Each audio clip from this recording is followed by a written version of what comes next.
z'omwezi 7 omwezi ogw'12 24 ddoboozi ly'owulira musajja wa Kabaka Made in Seriko nzenguuza ko nate akamwezi ka leero gyebale gya leero byonna bisobodde okukola alhamdulillah byonna mutonzi waffe yasala byonna bisobodde okukola weebale nnyo weebale ddala abaana mukulikeyo okusoma okukola ebibuuzo weebale ddala kukola bibuuzo kyekikulu ekisinga obukulu kasoma oli muyigirize ensobo ojja giwangula Sibanga oli muyigirize ensobo ojja giwangula nawe olaga obumera bumezi Nsereko nze nkubuuzaako ndeeka zina 13 zakata ku ssaawa yakamwezi ka leero programu eyitibwa Kiriza oba Gaana tuli mu masengere omwali ogwokubiri gyotusanga yosanga CBS balina nafe bayita Buganda Land Board aba byonna bitongole bya Kabaka kusinzira okubanga tukutuusa ku byonna emirimu egitali gimu egy'enjawulo naku lwakuna bana babaka bana bo ensonga bwe twagiteekera mu parliament kibiri mu parliament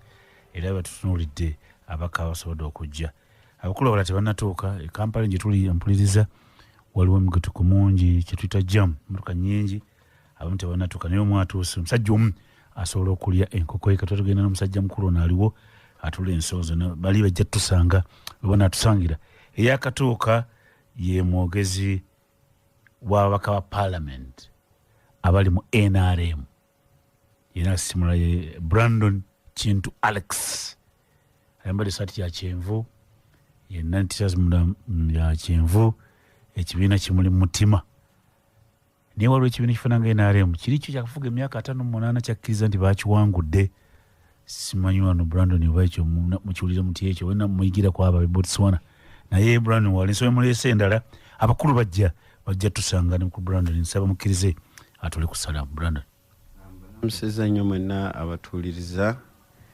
njagala okuyozaayoza bonna abafunye ebirungi nammwe omufunye ebizibu tubasaasidde nnyo mpozi ogambye ku kibiina nti bali balonze fano bakyatulonda bakyabalonda oluvannyuma ya myaka 5 tetulemerangako kuvaawo tugenda mu kalulu Botswana bazungu baddugavu Botswana they are mixed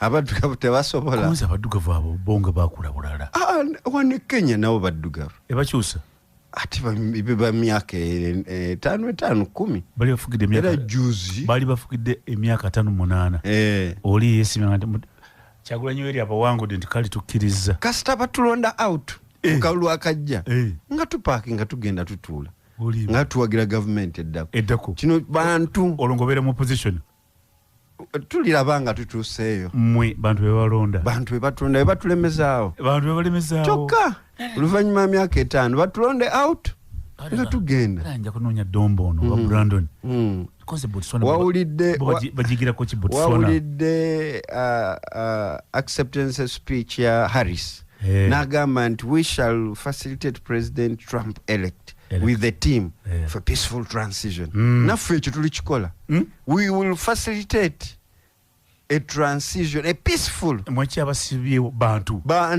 bebabalonda baganye okutujja amanyi g'abantu ge gatuteekawo emyaka egyo mwaka 38 era bwe banakkiriza mu 2026 nti tudde ate ffe tuneegaana temuyinza kujemera bantu ekyo kibi nnyo obuyinza buli mu bantu kati amaanyi g'abantu gabagobogete sematika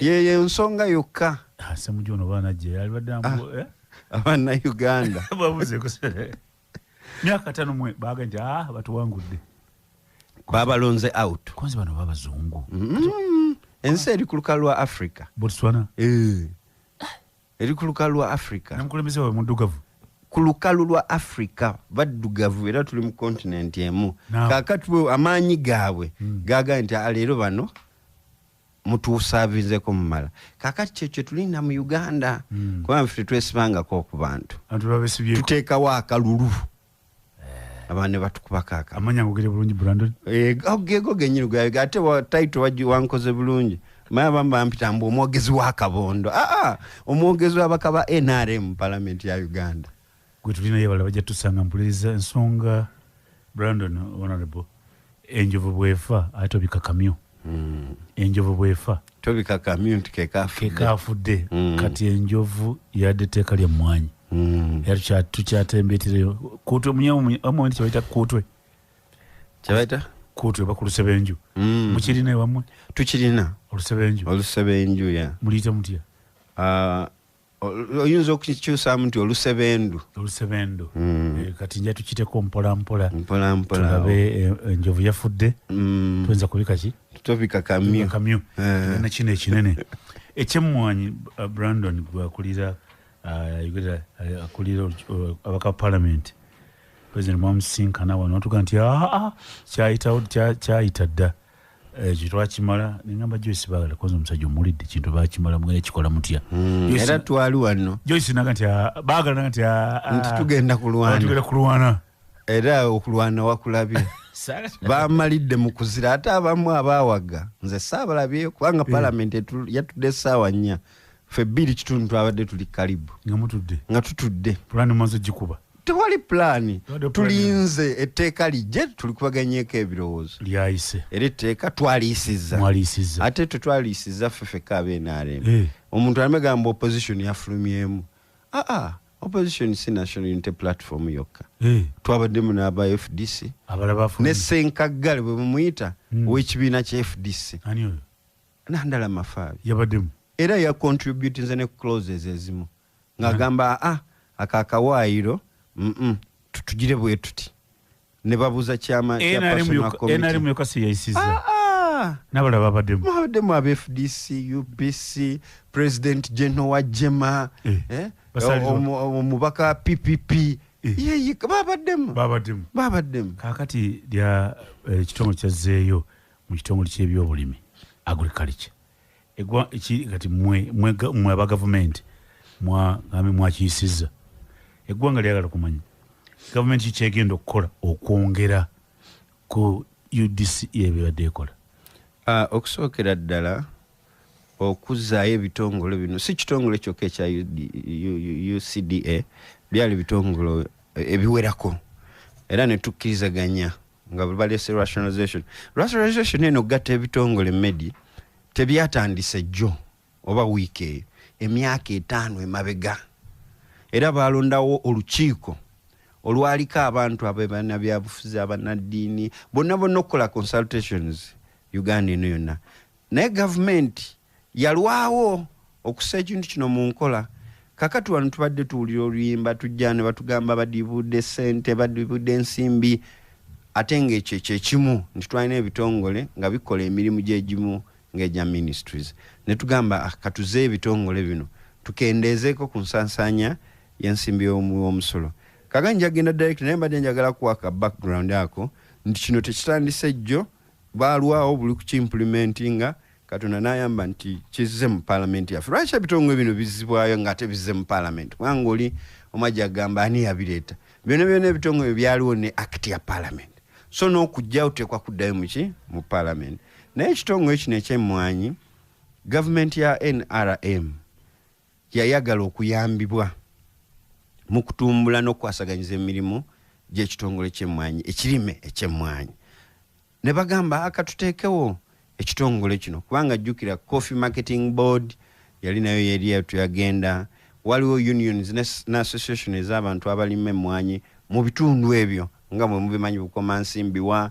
Kasese wonna all over the country naffe Busoga twalina strongholds ng'ekamuli nga balima emmwanyi nyingi naffe bwenga tulina ne factories nga 2-3 is processing emmwanyi kakati kiki government yagenda okwongera ku one nti government kati yasazeeko ensimbi ezo zibadde zigenda mu kitongole nti abakozi abasatu abadde bafuna omusaala omungi kati gujja kufumirwako abantu abalala mu ministry achievement nti okudiibuda okw'ensimbi nga okukaba okubadde mu Uganda okutukusazeeko ku kitongole ekyokubiri nti government ate yatunuulira negamba ekitongole kino twakiteekawo tukyekanyiza kikoze emirimu kikoze lwakubanga eriyo ebintu abantu bamwe be batogera nti okufuna akatale k'emmwanyi mu nsi z'ebweru still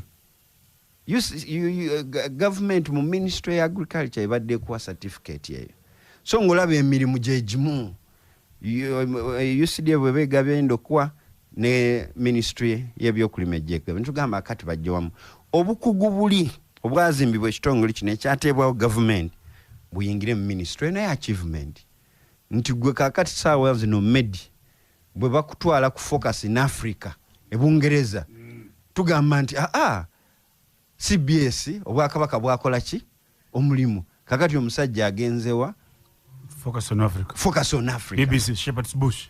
Exactly. So naye ba achievement kakati tusobola kudda kulwanagana lwaki Medi mumutwala ne value yaffe ya media aba agenze ku standing out. So tugamba nti obulungi bwano bwe bakola ng'ate bwe babadde bakola abantu kye bali kwerabira nti ministry y'ebyobulimi Medi era yebadde supervising kubanga UCD ebadde egwa kubanga buli kitongole kina ministry gye kigwamu nti bona agamba National Planning Authority nti kina ministry ya finance bona agamba nti UNRA kina ministry ya transport. So nakyo kibadde kigwira ddala eri kakati obumanyirivu obwo okwongera quality n'okwatira wamu okuzimba n'okendeza ensimbi ndaba nti government ya achieving ekintu ky'amaanyi okujjawo okukolagana emirimu nga gyegimu ng'ate abantu abamu basasulwa.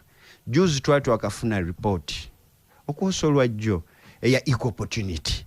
Medi baba bafunyeko report eyo baba tujinangirina mu motoka nagifunye naye ng'olaba kye bayita disparities oba mu Luganda okiyita otya savio ntensiyo yagimpadde yagikuwadde naye walabye enjawukano babibona agamba disparities eziri mu misaala ng'ababadde basinga okufuna emisaala eminene nnyo okusinga naawe Medi okola kuva ku Mande paka ku Mande bali milioni 5 milioni 4 kakati gwe ng'oyogera ogamba equity obwenkanya buliwa kakati twagadde tujjono obutali bwenkanya obwo era ina achievement government yafunye nti equal opportunity nga yakamala n'okukola report eyo ng'ate tukwogera ku equity for all obwenkanya oba kyekyo obwenkanya obwawamu obugasa buli omu na Uganda.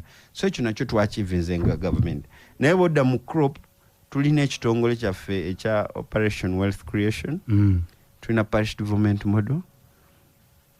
So byonna bino tugenda kwembeddinga n'obukugu obadde mu UCD kubanga abantu batunuulira UCD only nga yali specific ku mmwanyi era tewali agambye nti emmwanyi evuddewo.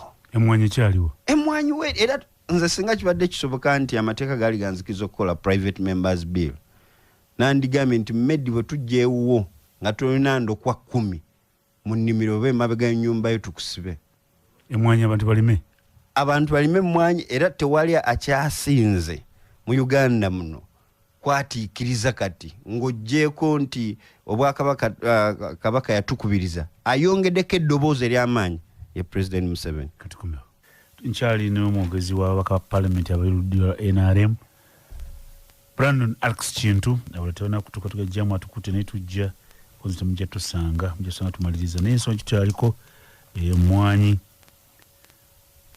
Honorable Brandon Kintu etteeka linina wano baliyita National Coffee Amendment Bill 2024 jona badina Honorable Mwanga Kivumbi jjo kye nakoze kyali kimu naisaawa akatembaga mutule biri mu Parliament abantu ba Buganda batambule n'okumanya natule ebyentalo n'embiwa omusajja omutase hona ingire sebamala gotule ebyabaddeyo Honorable yene mugamba mukulu mwa Kivumbi tubulire etteeka era obudde nembuwa nnyo abo banyonyera abantu babeena ababadde bawuliza batabadde mu Parliament kitegeere Honorable Mwanga amaliza nanti gavumenti ya Brandon Nsereko kimanyi kikonze kiki yabiridde akateeka n'ekateekamu kikonze kaluwa namba 5 kati nga nkeera nga ngenda kunonya tteeka nga ndifuna kaakano kagamba Amendment of Long Title of Act 17 of 2021 for the Long Title of Act 17 of 2021 here he referred to as the Principal Act.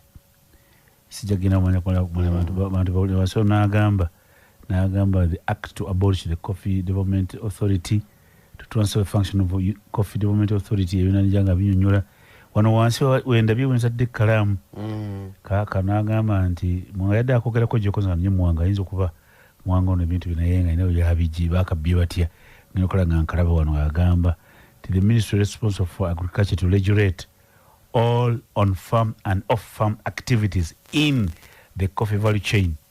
According to Brandon yako na daka wano Mwanga yada yoga na nkasoma to provide for a coffee auction system and for other related matters. Avunula abasoka bawulire Teka diyo mwa awode bagamba ki?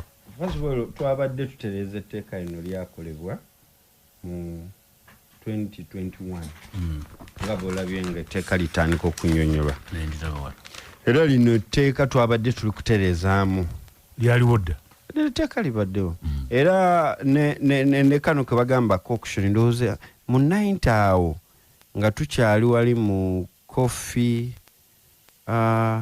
marketing board kirabika nakyo waaliwo ekintu nga kino kyalimu naye muwanga yegambye ndi mwakikukusa tetusobola ate wano preamble y'etteeka ekugambye egambye wano the purpose of amendment of the Act 17 of 2021 tuli mu 2024 naye kano kategeeza ki auction okutundira zemera emusinga nze ne mbutale eyo emwanyi obukusoni mbeera mubeera eyo nga mugamba 3 5 kati mba byengula nze nembala mangu nnyo n'owo omuntu ndyono yasinze auction kakati omanyi osobola okuauctioninga epaapaali kubanga omuntu lyangu naye emwanyi bakusomedde bulungi wano nti to process the value chain ekitegeeza chain kitegeeza olujegera emitindo nti bw'ojja emwanyi ku nnimiro n'oginoga n'ogiteeka mu bensini wajja kubaawo okwanika waliwo abatunda nga bazikasiza ate eri abatwala ne bajja mu kase kakati okuvuba mu kase eri abongera processing kakati wonna wonna nga bagambye value kubanga tebagambye ebigambi nti the ministry will regulate the auctioning naye waliwo process the value chain ekitegeeza emitendera egyo kakati auctioning eyawukana naawe gyogamba nti lina ejjiya omulundi gumu 2 3 bino byanjawulo nga muli kunoonya emisaalo muli kunoonya okutereeza emuzikiti n'ogamba nti enkoko eno gumu 2 Brandon otutte nti ate nze ngitaddeko 5 si bimwanyi emwanyi kibala ekyamanyi ekisookera ddala medi agambye to provide for a coffee auction system naye ddaye wali emabega a coffee value chain agambye all on farm and off farm activities in the coffee value chain on farm and off kakati farm gwolima emwanyi togenda kulirima mu ggulu oba ku radio olima ku ttaka lyo which is a farm on farm and off ekitegeeza ajja kuba process naye kyemmanyi nti bwe tunaaba to disseminate the information eno wajja kuba every ministry ebana information officer omulimu gw'omugwe tugenda okubaako medi kwe kulabika nga twongera okusomeseza ddala abana Uganda bategeere etteeka lino obulungi bwalyo nti era etteeka lyakoleddwa twalikoze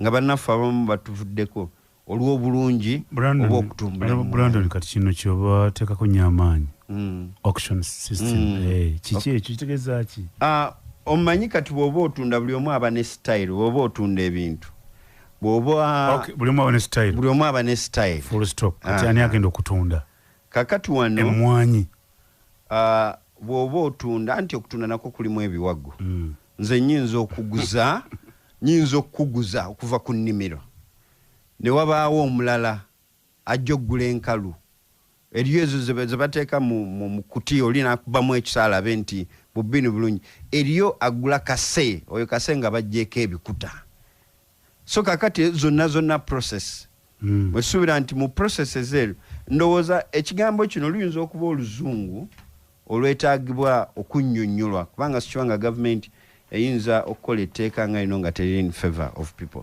so tugamba nti abantu kyebateeka okutegeera nti si nnyundo kubanga system si nnyindo kubanga goba oli ku auction toba na system yebe mugumu 2 3 nti gundi yawangudde bangula nnyo okugenda okutunda mu butale era n'otundira ddala nya sente za mizikiti sente za makanisa tuyite ensereko nenkwata muzindaalo netugatta ettooke n'enkoko emmere n'enva ziizino neagula Brandon mpeesa mpeena mpeeta emwanyi bagenda kituta batya gakatwanga kati onzizeemu bulungi kakati gavumenti si eyo etunde emwanyi abantu bafunemu kubanga gwe oli ayinza n'okujja n'akuwa bbeeyi ng'oba katugeze bbeeyi ntono ali kugula okusinziira mu kitundu ky'ovaamu oba ku bwetaavu oliko walabako omuntu nga Forus mu Kalulu oyinza okuba n'ekizimbe kya $5,000,000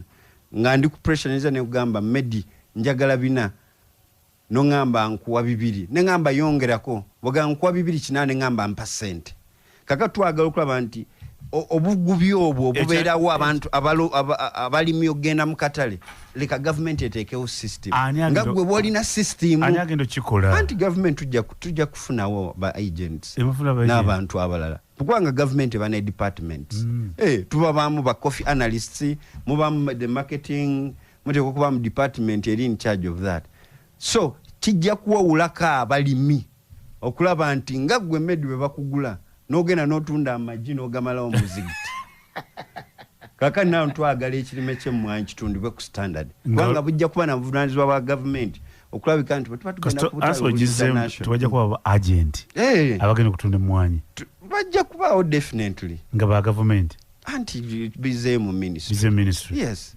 katwogeremu ate ministry eweereza abantu president wa ggwanga General Museveni agenda kwogerako eri eggwanga ku ssaawa 2 zennyini tugenda kusiibula kaakati era nja kulaba abali eyo mubadde mugaki ku mmwanyi tweteekateekera president agenda kwogerako eri abantu kusonyiwa olw'obudde ate babadde bangambye president agenda kwogera naye ate ne bankubira ne baŋŋamba njije kakati nembeeramu disorganized naye njagala okubuuza ku bantu bonna abawuliriza CBS njagala bategere nti obaddewo ekituufu kasi otumira abisingo ab'Emityana era ab'Emityana batumidde naye ekirungi era gye mbadde nva eyo ensonga eyo nagenze nga mmanyi tetujja kujja naye Brandon muwulidde ebintu byabadde ayogera n'okucacyanca kwonna kwe bacacyanca naye ng'okucacyanca kwabwe tekulina makulu kubanga okucacyanca ng'olumya abalala kintu kya bulabe naye njagala okusaasira abaka palamenti bonna abaakoseddwa mu mbeera eyo ate nitusaba ba Brandon bano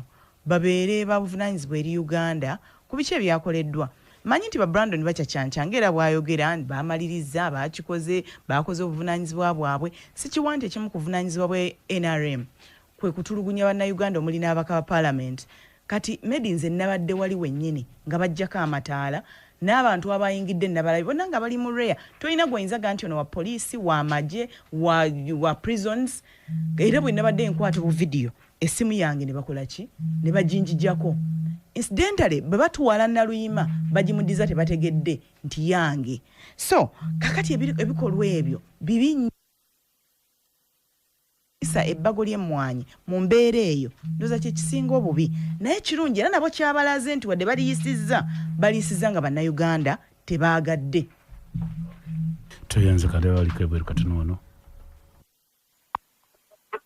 mukulu Medi wangi ebo nkulamusizza kale sebo Honorable Joyce ne mwebaza okwagala obuvunaanyizibwa yazze bambye ekipinde ndoza kaboda kataka mukube n'ekigo enviiri ndaba zitunudde walala enviiri oye muweereza wa bannamityana district omweru esebo Haji Makolo Kavuma Sebo president ajja mulamusiza asooka okuwuuta akatiko nga tannalya mmere ani Brandon bwe bali mu kintu baatutte emmwanyi z'abantu Brandon asooka kuwuuta akatiko kano ak'okuserena n'alyoka alya afuna appetite naye nga nzize ku nsonga njagala kugamba nti kitalo nnyo okuba ne gavumenti ng'erwanagana n'abantu baayo kyetwalabye jjo mu paalamenti nga gavumenti erwanagana abantu bagigamba kirala wabula yo egamba eweereza abantu nga egamba kirala ekyokubiri bannayuganda ndi munakuwavu gye muli nange kennyini ababaka bwe baba bayingidde paalamenti nga bakola ogwabwe ffe tubeerawa twabaddewa tunaakoma ddi okubeera ku TikTok ku WhatsApp okuyombesa ababaka baffe nti tebakoze nga ffe naffe ogwabwe bagukola wali munda babakuba babamenya ffe tuli eno ebweru tuwoza lengera ekiri mu paalamenti lengera si ekyatuganya okukeera ku paalamenti bannayuganda tulage nti tetuli bamativu n'abalyake ba Brandon ne mukama waabwe nze Makolo Kavuma tweyanziza ali ku simu hello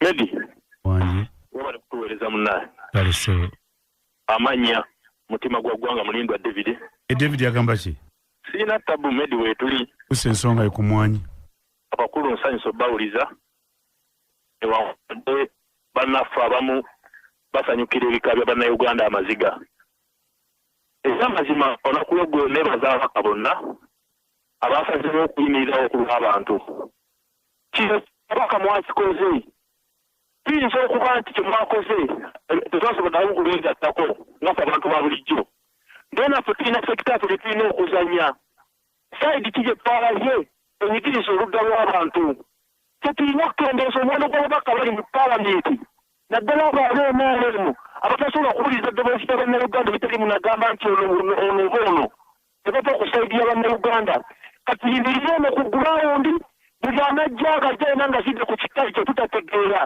ekiriwo enyigiriza bannayuganda tubasosole kubanga bannange kino ekikolo kyakolodde mu paalamenti ne mutuuka okuyisa ebiteekateeka nga n'ababaka bwe tebaliwo ab'oludda oluvuganya ababaka lumondi bagenda ne mugamba katuteese tugganye ku lusonga west ne mubakasuka ettale mwagala okunyigiriza bannayuganda basebe ne bannyabo mbakubiriza okulima emwanyi nze neero ntedde waffe mu kyalo bugeze nga naguze endokwaze emwanyi ezisinge emwanyi emala emyaka 10 bano abasajja bakyo bagenda amala emyaka 10 tweyanziza hello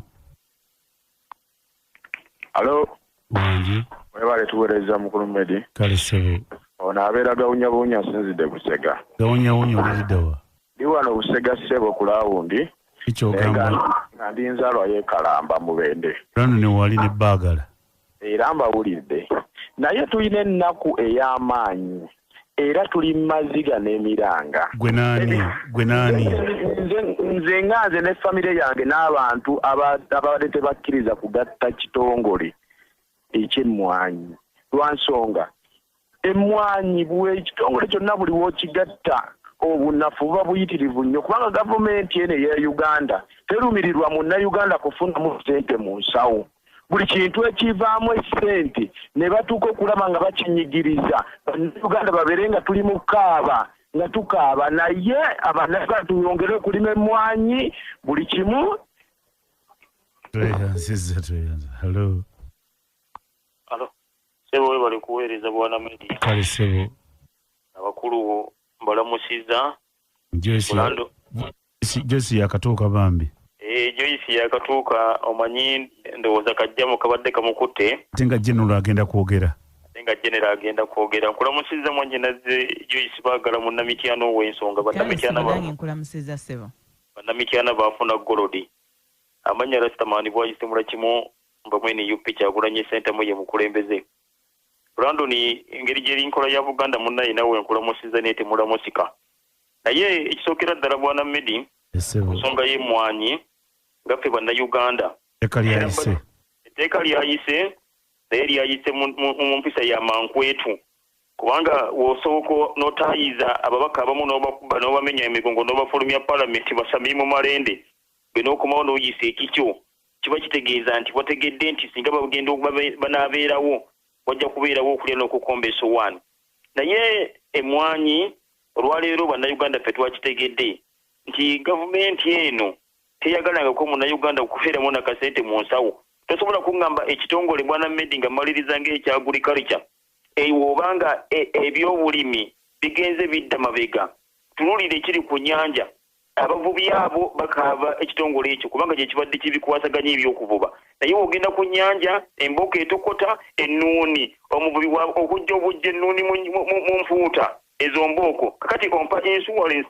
nti ku mmwanyi temugenda kuteekawo mateeka galemesa munnayuganda kulima mmwanyi na kugitunda. Mulya kimu ki ekiddako gw'olowooza? Ekiddako nze ndaba nga nze mulya kimu ekiddako emmwanyi egenda kugwa akatale nga wolaba vanira we yagwa akatale oluvannyuma lw'okukizirwa nti vanira anonudde bannayuganda ng'emmwanyi bw'enonula omusajja ayimirira ku twamulaba bwana Medi Masaka ng'alamuza nnyonyi olw'okubanga ekirime kya mmwanyi gye yatunda n'afuna ensimbi empitirivu nnyo.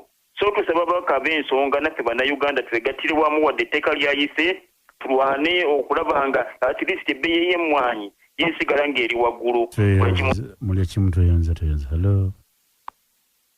Mwami Medi nsereko sebuliba. Yanji. Sebo bali kuweereza kwanga Uganda n'Obuganda. Osinga awuliriza sebo. Kwe tuli ku manduso eyategeeza givaako. Yes sebo. Tata Jona nga bulijjo ndi mwogezi wa Honorable Minister Princess Pacis Namugalanza Minister avunaanyizibwa ku mayumba. Ali atya omumbejja? Mwali omumbejja alwanyirira abapangisa ne balandi road jajja omumbejja omumanyira wa? Omumbejja Francis Namuganga. Watali Musoga. Tuludde twamanyagana ddanga akyali ki? Kakyali RDC Weruwero sebo gye twamanyagana. RDC waffe eri Weruwero. Ese omukama wange. Onacho gamba ku mwanyi. Ekyemwanyi mwami Brandon mulamusiza ne mwanyi naze eno maama wange Wambogo. Ese baagala ntwatu era tukoledde bulungi emityano eyo.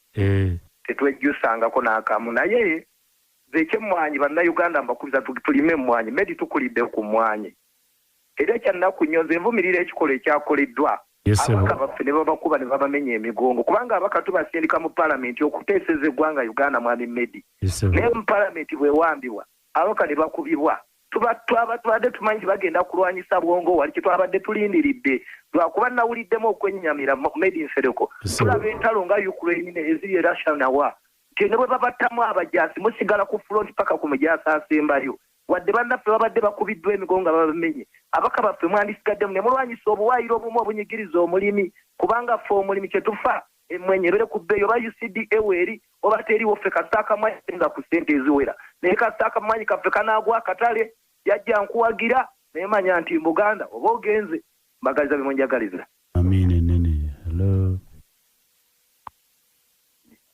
Ebulima. Yewe ko mukama wange. Kale sebo. Nze mulimi munnammwe musoyiro. Mulimi munnaffe anono. Mulimi munnammwe musoyiro munnakyalo munnavireje. Era mwatukutte ku nkoona. Brandon ngaseka busesi. Leala usajjo. Sebo nawe ziri kutanga. Brandon yaseka oluseka. Agaya. Aseka oluseka. Sebo nakakule kuba. Enako mu Uganda bana. Abasajja bajote Uganda no. Kyekiddako. Medio buzawo. Ne okubuuza Joyce. Constitution ya 1995 mwagamba nti obuyinza buli mu bantu. Obuuza Joyce ono. Joyce gwe ngamba.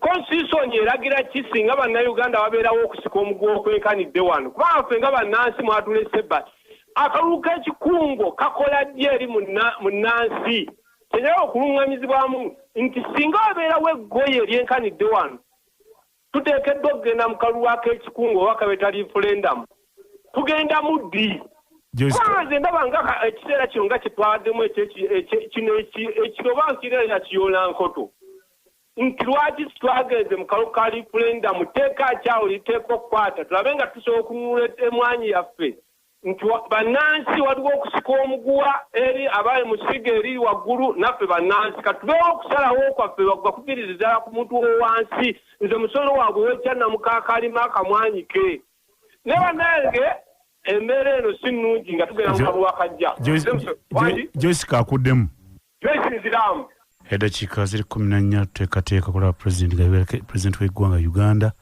agenda kwogerako gye tuli tugezaako mulanga tumutetenkanya mufuna mbe nga muwulira ebigambo bye ne munanga Capex okulaba nti amuteekayo musobola okulaba byagenda okugamba eggwanga okwogera kwa pulezidenti eri eggwanga pulezidenti Musenene ayogera ku nsonga ez'enjawulo eri eggwanga lyaffe Uganda sigala ng'oli ku CBS tugezaako kulaba nti tumufuna ennakasero gy'ali nkwagaliza okuliza okulungi. Ani oyo nsegumire okay wandike ensonga onazifunza oluvannyuma mu Luganda. The colonial and the neo-colonial economy of that time, you can also give him the copy of my speech so that he can follow it better. The colonial and the neo-colonial economy of that time was, for instance, being described as an economy of the 3 C's and the 3 T's. These were coffee, cotton, and copper, as well as tea, tobacco, and tourism. By 1962, this money economy was apparently recovering only 9% of the homesteads. The rest, 91%, were in the non-money subsistence economy of only okora echida chonka. Teach me each keken, working only for the stomach. Those colonial and neo-colonial economies were being described as enclave, i.e. island economies, meaning that a small island of money economy is surrounded by a sea of underdevelopment, a no-money economy. By the end of the 1960s, our student movement was clear that an enclave economy was a disaster for Africa and the third world. We are to build a new type of economy, which I will point out later. We indeed had started mobilization of Jaja, Tekwaro, traditional cattle keepers, Abarisa, right from 1966, walking on foot, kuraro to kuraro.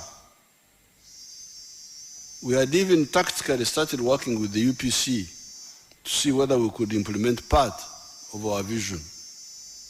However, the internal weaknesses of these sectarian groups came to fruition. Kubanga bali bitwali tukola nabo bali banafu. The people we were trying to work with, the UPC, the DP, we are all weak. They couldn't maintain stability. So while we had started working with the UPC 1969, 70, you will hear what happened because of their internal weaknesses. However, the internal weaknesses of these sectarian groups came to fruition. Idi Amin, an illiterate member of the Obote faction of 1966, unprincipled crisis. Ebizibu byankaga mu mukaaga byali biyimiridde ku nsonga enkyamu. Bali barwanda bikyamu ababirimu abakabaka yeka ne UPC bonna bibaliko byali tubiri ku mulamwa gw'abantu baffe. So in that crisis, Idi Amin had been part of the faction of Obote. But now he overthrew the remnants of the UPC party that had started crumbling ever since 1966. At Idi Amin yali mu Chiwayi. Chiwayi, is it a fragment? It's a fragment. Idi Amin yali mu Chiwayi kimu kya UPC. Kati yajjako ebisigara bya UPC ebyali bisigaddewo. Idi Amin removed the remnants of the UPC because the UPC had started crumbling in 1966. Nadiope, one of the vice presidents, was in prison. Ibinjira, Secretary General, was in prison. Barak Chiria, so this was from 66. Arrested not by anybody else but by Boka Boka, our UPC.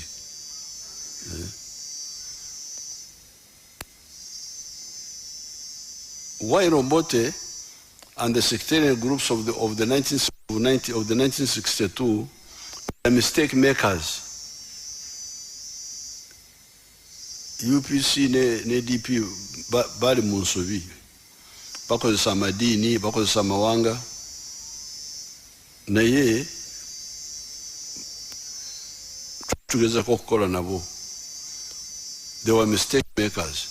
But Amin was a disaster. Was a disaster. Tiwaliwo omuntu ali serious yalina kyako yali asobola okukola na Amin. We therefore, from the word go, decided to fight Amin. And also use those repeated mistakes of the sectarian groups to create a Ugandan-wide political military force to lift Uganda to higher and the more principled politics and the transformative economic strategy guided by what came to be known as the 4 principles of patriotism, Pan-Africanism, socio-economic transformation and democracy. Amino okuyingira mu buyinza kyali kibi naye ate ffe twakirabamu omugaso. Twawalirizibwa okutandika okwenyigira mu kukola amagye n'ekibiina eky'abamanayinki ne tuva ku biri bye twali tugezako okutiitiibya bya UPC, DP, Kabaka yeka. Twatandika line empya. Hence, we formed FRONASA, NRA, NRM in the 16 years between 1971 and 1986. Emyaka eyo 16 nsanvu mu okutuuka 86 twasobola okukolawo ejje epya n'ekibiina ekipya ekiyimiridde ku misingi ey'okwagala Uganda, kwagala Africa, okukyusa embeera y'abantu na democracy. Nevertheless, in all that time, we always tried to engage all the political groups of Uganda to see whether we could not form the widest possible alliance to help us transform Uganda. Hence, we engaged all the groups always, UPC, DP, Kabaka Yeka, the Nabodele group, etc. By 1986, when we defeated the remnants of the mistake makers of 1962, abantu bakola ensobi okuva 62 bali mu nsobi. Kati tutuuse emyaka 86, emyaka 24 tuli mu nsobi zokka. Bali ku mawanga, bali ku madiini, bye balimu. Emyaka 24 from 1962 to 1986. By 1986, when we defeated the remnants of the mistake makers of 1962, the neo-colonial economy of the 3 C's and 3 T's, the small enclave economy that was accommodating only 9% of the homesteads by 1962, had almost disappeared because of the bankruptcy and brutality of the Idi Amin group. Cotton and copper had collapsed, and so had tourism and tea. Only coffee and tobacco were still limping on.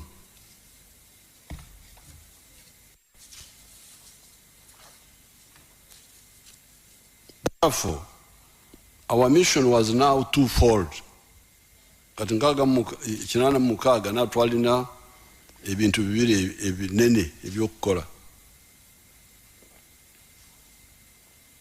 Number 1, restore the small island of the 3 C's and the 3 T's where possible and necessary. And 2, transform the whole of Ugandan economy and society as we had always intended. Kati jukira myaka jenkaga twali tetumatidde enzirukanya y'ensi n'enzirukanya y'ebyenfuna. Naye ate okuva 71 n'akatono akaaliwo jenkaga amini yali akajjeewo. So now 86 twalina okukola ebintu bibiri eby'amaanyi. Okusooka okuzaawo kali akazinga k'abazungu ak'enyuguta 3, emwanyi, pamba n'ekikomo kya kirembe, ate n'etaaba, caayi wamu n'obulambuzi. Kali akazinga k'ebyenfuna abazungu ke baali balese wano ffe twali tulaba nti akazinga ako tekamala naye ate Amini bwe yayingira akazinga nakasanyawo. So now 86 we are now a double problem. Number one, restore the okuza wakazinga. Number two, kukola ekyafe kiri kyetwali twagala kukola okuvedda okukyusiza ddala ebyenfuna bya Uganda.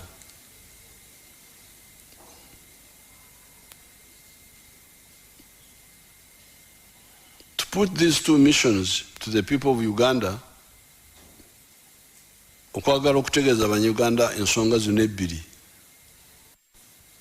we put forward the 10 points program of the NRM. Twalangirira ensonga 10 za NRM. Tuli mu nsiko. Point number 5 of those points talked of building an independent, integrated, self-sustaining economy, linked both vertically and horizontally. In spite of obstructions by the parasites, the uninformed, and the traitors, we have done exactly that. We have moved through or into five phases. Phase 1, bring back the small island economy of 1980 that Amin and the subsequent regimes had destroyed, totally informalizing the economy into one of magendo, smuggling, Chibanda, forex black market, Kusamra, speculation, resulting in terrible shortages. By 1995, the shortages had ended, and so had the informalization. Cotton had been restored, and so has tea and tourism, but not copper yet, because we insist on a higher value for it. Phase 2, expand the island. We have done that. Coffee has grown from 2 million bags now to 9 million bags. Tea from 3 million kilograms to 60 million kilograms, not 6, it is 60 million kilograms. Write it properly. Tourism, from earning US dollars 132 million in 1970 to now earning $1.28 billion. Phase 3, we have diversified the products in the money economy. The British had misdirected our people by telling them that cash crops were coffee, cotton, tea, cocoa, and tobacco, and maize, milk, bananas, cassava, etc. were not cash crops, but only food products for subsistence purposes. That's what the British, abazungu bali bayigiriza abantu baffe nti ebikola sente ze emwanyi, pamba, koko, chai n'etaaba. Kasooli oyo wakulya buli. Amata gabalala okunywera mu lukoola. Ente z'ennyama ezo muzirireeyo mu lukoola, temuzireeta wano mu tawuni. Amatooke musogole omwenge gwe muba mubeerako eyo mu kyalo. So that those are not cash crops. So you had a place like in Ntungamo which I know very well. You know, Ntungamo is post office, private bag mbara. They don't even have a post office number. Bagamanti ntungamo pure private bag mbalala. We didn't have any cash crop. There were only a few families in Deja sub-county who I used to hear had some coffee. Then a few families in Buonjara. They were also there. I was hearing about them. Then a few families in Cheizova, one of the sub-counties. And then later on, some families in Chamhunga started tea. But the rest of us who were there, we had cows, we had bananas, but no cash. No cash crop.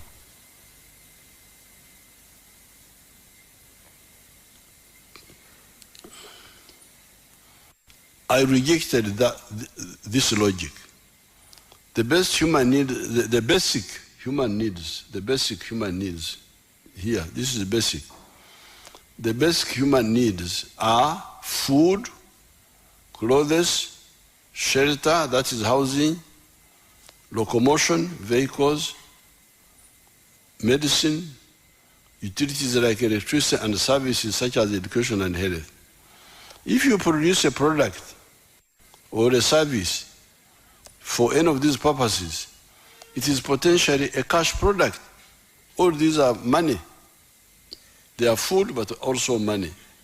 Therefore, on the agricultural side, we now have bananas, maize, cassava, Irish potatoes, milk, beef, sorghum, sugarcane, millet, beans, peas, groundnuts, palm oil, simsim, cocoa, fish, pigs, poultry, fruits, rice, cashew nuts, etc. as cash crops or cash products on top of the original colonial cash crops. That's our situation. Bali bagamba nti omukaaga ffe tugamba nti 40 kumpi.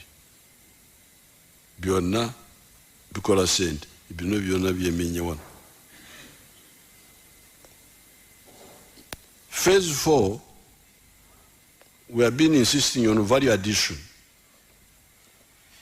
Where we have succeeded, returns are very high. The milk industry was initiated, has expanded, and we are producing a number of final products such as long shelf, long haul liquid milk, long shelf life liquid milk, yogurt, ghee, butter, powdered milk, and derivatives from milk such as a protein known as casein, apparently needed in food supplements and medicine. Maize processing is growing to produce maize flour, akahunga, animal feeds, starch, etc. Cassava processing is growing, producing cassava flour, starch, ethanol, etc. With coffee, we are determined to add value to it, so that instead of a kilogram giving us $25, it gives us $25. No, instead of giving us $2.5, this is 2.5, my people. 2.5, it gives us $25 to 40, and creates more jobs for our people. Cotton, the shirts I always put on are from our cotton. The shirt I'm putting on right now is from our cotton with polyester added from outside. You Ugandans, please help us to get rid of imported clothes, including dead people's clothes. Engoye z'abafu zemuleeta wano, zemuleeta second hand. Engoye z'abafu Banyankore bazita mtwijuro. We squander US dollars 418 million per year on imported cloth. Phase 5 has been the introduction of the knowledge economy. This is the economy that is not just based on more processing of the mere processing of the raw materials.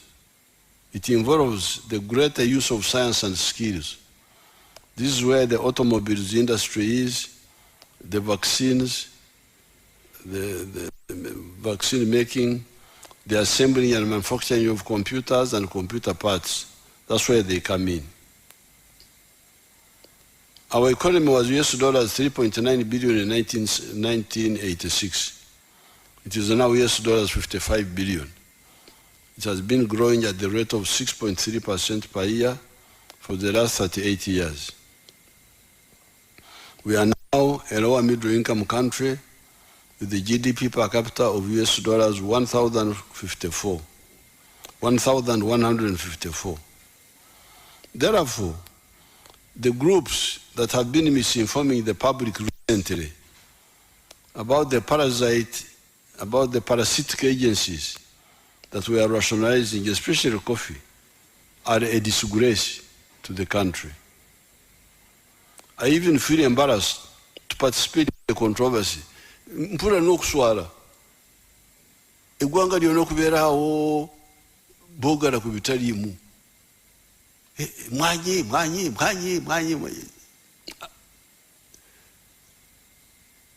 That's why I've called all these people to help you understand. It's really kiswaza n'okuswaza okusanga awo abantu baguumalidde mu bitaliimu eby'omugaso ne babyerabira. How could anybody who wants Uganda to grow spend even 1 week, let alone the 7 years we have spent on this subject, on this issue, discussing such an obvious issue? This sentence is mixed up. We shall sort it out. Suppose we had only a coffee with our wonderful UCDA. How would the country survive? Because you see, coffee. Now suppose, okay, let's say, we now say, okay, thank you very much. Let's only do coffee.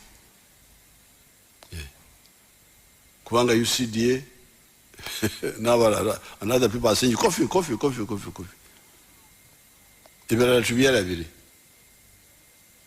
We only do coffee. Now, suppose we did that. How could the country survive? With a population of 46 million, each person needs 2,000 calories per day.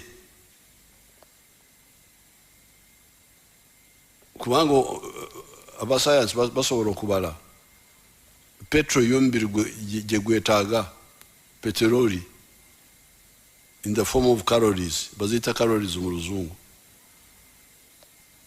eziva mu mmere, coming from food. And they are saying that another person needs 2,000 calories per day. With 46 million people, we would need 550,000 metric tons of wheat to feed ourselves. This would cost, okulya kwoka emigati engano would cost US dollars 380 million per year imported from outside. This is just eating. How about clothing? How about cement and other building materials for shelter? Moreover, Uganda is not like Japan or South Korea or those countries where the main and sometimes the only resource is a skilled population that they use to manufacture cars, etc. Uganda has both the human resource and the natural resource. We shall use them to create prosperity for our people. So therefore, while some of the people, the colonialists, were talking about coffee, cotton, and copper, and tea, tobacco, and tourism. For us, we are talking about 60 efforts. We are talking about 60 products, bananas, cocoa, milk, beef, maize, cassava. Cassava is going to be a very big money earner. It's already becoming one. Sugar cane, we are talking about all of those. Then we are talking about the industrial products. We are not including the industrial products. Cement, what. We are talking about a full economy, not a partial economy. These side agencies, UNRWA, UCDA, DDA, etc., were a temporary measure. Were temporary measures that I accepted at the beginning of our government, mainly because of the low pay for our public servants and their low enthusiasm and motivation for work. The logic was that for particular projects, in order to ensure implementation, create a side group outside the public service, pay them well, and facilitate them well, so that the project is implemented. It was tied to particular effort. I did not fully accept this logic, but I also did not oppose it, because we had much more serious problems at that time. We, the FRONASA, NRA, NRM, always work for patriotism, not for money. And indeed, other Ugandans do the same. The research scientists at Kawanda, Chituza, Serere, etc., and the leaders have been working for low salaries for most of this time. Baliwano, I've called some of the research people. I think one of them can speak. Do you speak? Who speaks English? Okay. Put on your microphone and speak what you do. Your Excellency, at NARO, an agency under the Ministry of Agriculture and Fisheries, we conduct agricultural research on crops, on fisheries, on livestock, and forestry. Your Excellency, over the years at NARO... When did you start working? Your Excellency, I started working in 1988. At that time, the research wing was under the ministry. And then in 1992, when NARO was established, I was moved from the ministry to NARO. And I've been able to get up in the ranks, and today I'm the Director General for NARO. Your Excellency, over the years, NARO has been able to develop over 1,000 different crop varieties. So most of the food we eat in this country, Your Excellency, is developed by the scientists under NARO. Your Excellency, specifically to coffee. In 1991, you will remember very well, Dr. Israel Kibirige Sebunya was able to promote the then 8 colonial coffee varieties, what we called colonial coffee. And these were promoted. And then in 1997, NARO under Kituza started what we call a breeding program for the second generation coffee varieties. Your Excellency, I'm glad to report to you that in a space of 1997 to 1913, NARO has been able to develop a total of 10 coffee Robusta varieties, what we call KR1, KR up to KR10. K stands for Kituza R stands for Robusta. Your Excellency, we have now also been able now to start a breeding pipeline for also Arabica coffee. I'm glad to report to you, Excellency, that previously we have been able to release also 3 Arabica coffee varieties. We now have a pipeline for Robusta coffee and a pipeline for Arabica coffee. And we have near promising varieties, 5 of them for Robusta, and near promising other varieties, 3 for Arabica coffee. Okay, thank you. Now, are you under UCDA? Your Excellency, because some people have been saying no UCDA, no coffee. Now, are you under UCDA? Yes, we are under the ministry, we are not under UCDA. Now, how much money were you earning in 1988? How much salary? Your Excellency, when I joined service, my first salary was 2,824. When I first joined service in the ministry, it was 2,000 shillings, 2,824. When I moved to Narrow, my first salary was 150,000. 150,000. Your Excellency, I'm glad to report to you that at the moment the entry salary in Narrow is 6.5 million. No, but you continue getting the low salaries until when? When did we start enhancing? Your Excellency, we started to get an enhancement in the year 2004. Okay. 2004. So and Your Excellency, when you visited us during the World Food Day at Rwebitaba in 2016, is when you enhanced our salary in 2016. You again enhanced our salaries in 2018. Yes. You further again enhanced our salaries in 2022. Thank you. We are very grateful, Your Excellency. So you can, you see the real people who help us with all these crops are these ones. They are not under UCDA, and while the UCDA people are being paid high prices, high salaries, you must show now. Hello?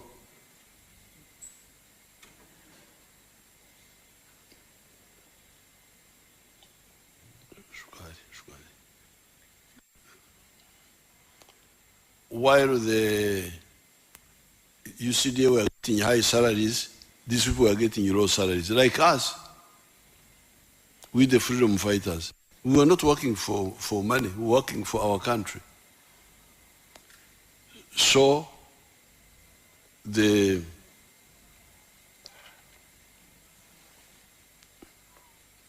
the other logic, which was actually being pushed by the donors, of saying that no high salaries, no work. We have never accepted it, but we had to keep quiet. You don't have to fight every wrong idea. We had to say, okay, if you think it can help, you start these agencies. And that's how they started. But we, the scientists, as you hear, continued working with low pay. We, the freedom fighters, the political workers, were working, getting low pay. This UCDA were getting high pay. Mm-hmm. But the main work was being done by the scientists. I will come to that later.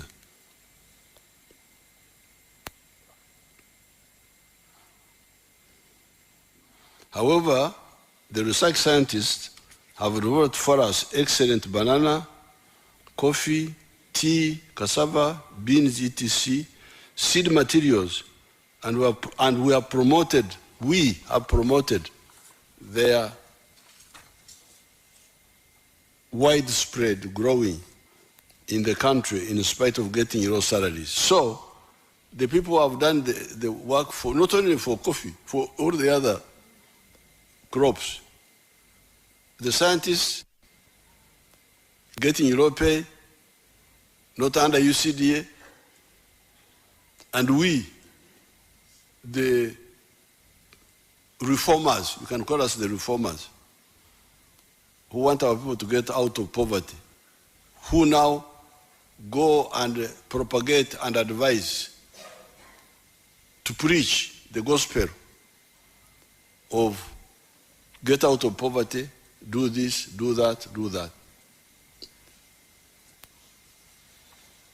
However, since some people were insisting that mercenary motivation is the only motivation, I did not mind trying it out as we moved on with our broad program. Because there were those who were saying, no, these people need, let's put them aside, give them high salaries. Okay. Because for us, we are continuing with our program anyway. We left them. So you try your group.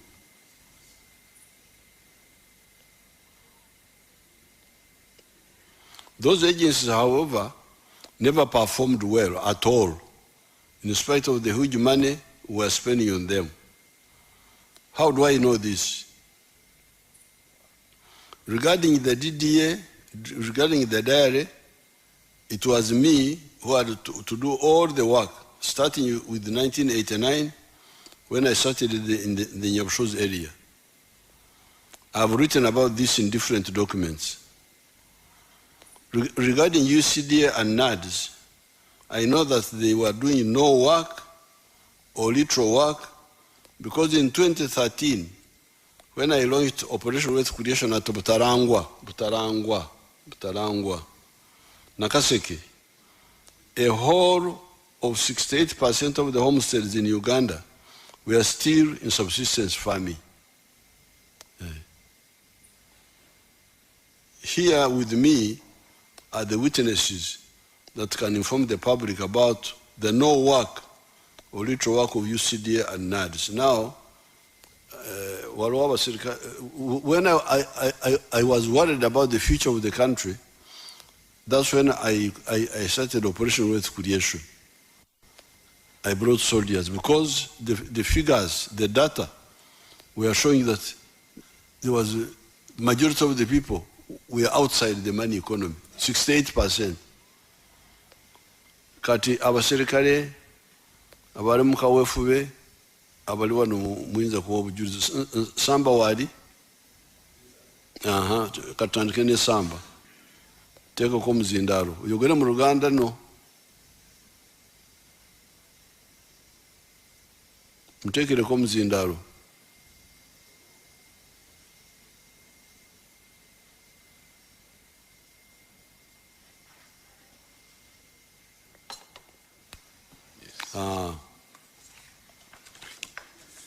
Your Excellency, sir, Amanya Kanosamba, Coordinator, Wealth Creation, TWINAMASIKO. Sembero muzindalo. Okusookera ddala nsooka okwebaza Your Excellency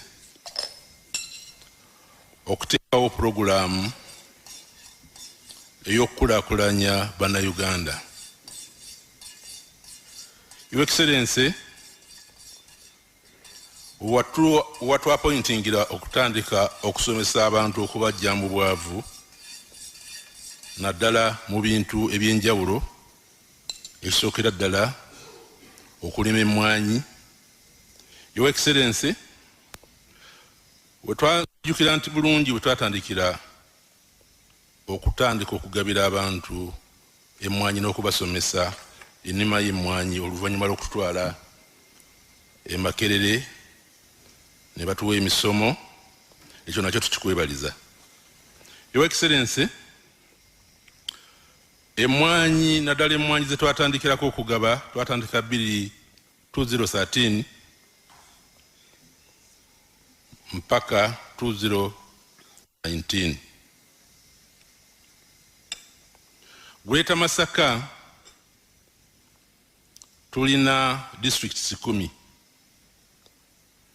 ne tubeera ne constituency 22 ne tubeera ne county 84 sub-county. Sub-county. Amagombolola. Ne tubeera ne parishes 404. Your Excellency, tulina district 10 ngenda kutandika ne Bukomansimbi. Bukomansimbi twagaba emwanyi milioni 18 n'emitwalo 7 nga zikola acreage emitwalo 4 mugumu 15,500 Kalangala twagaba emwanyi emitwalo 2 nga zikola acreage 4,640. Lungu twagaba milioni 3 nga zikola emitwalo milioni yes okay. Milioni 3 nga zikola emitwalo 67,333.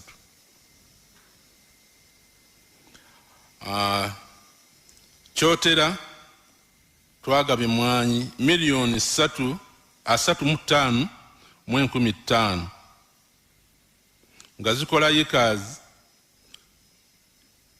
emitwalo 12,222.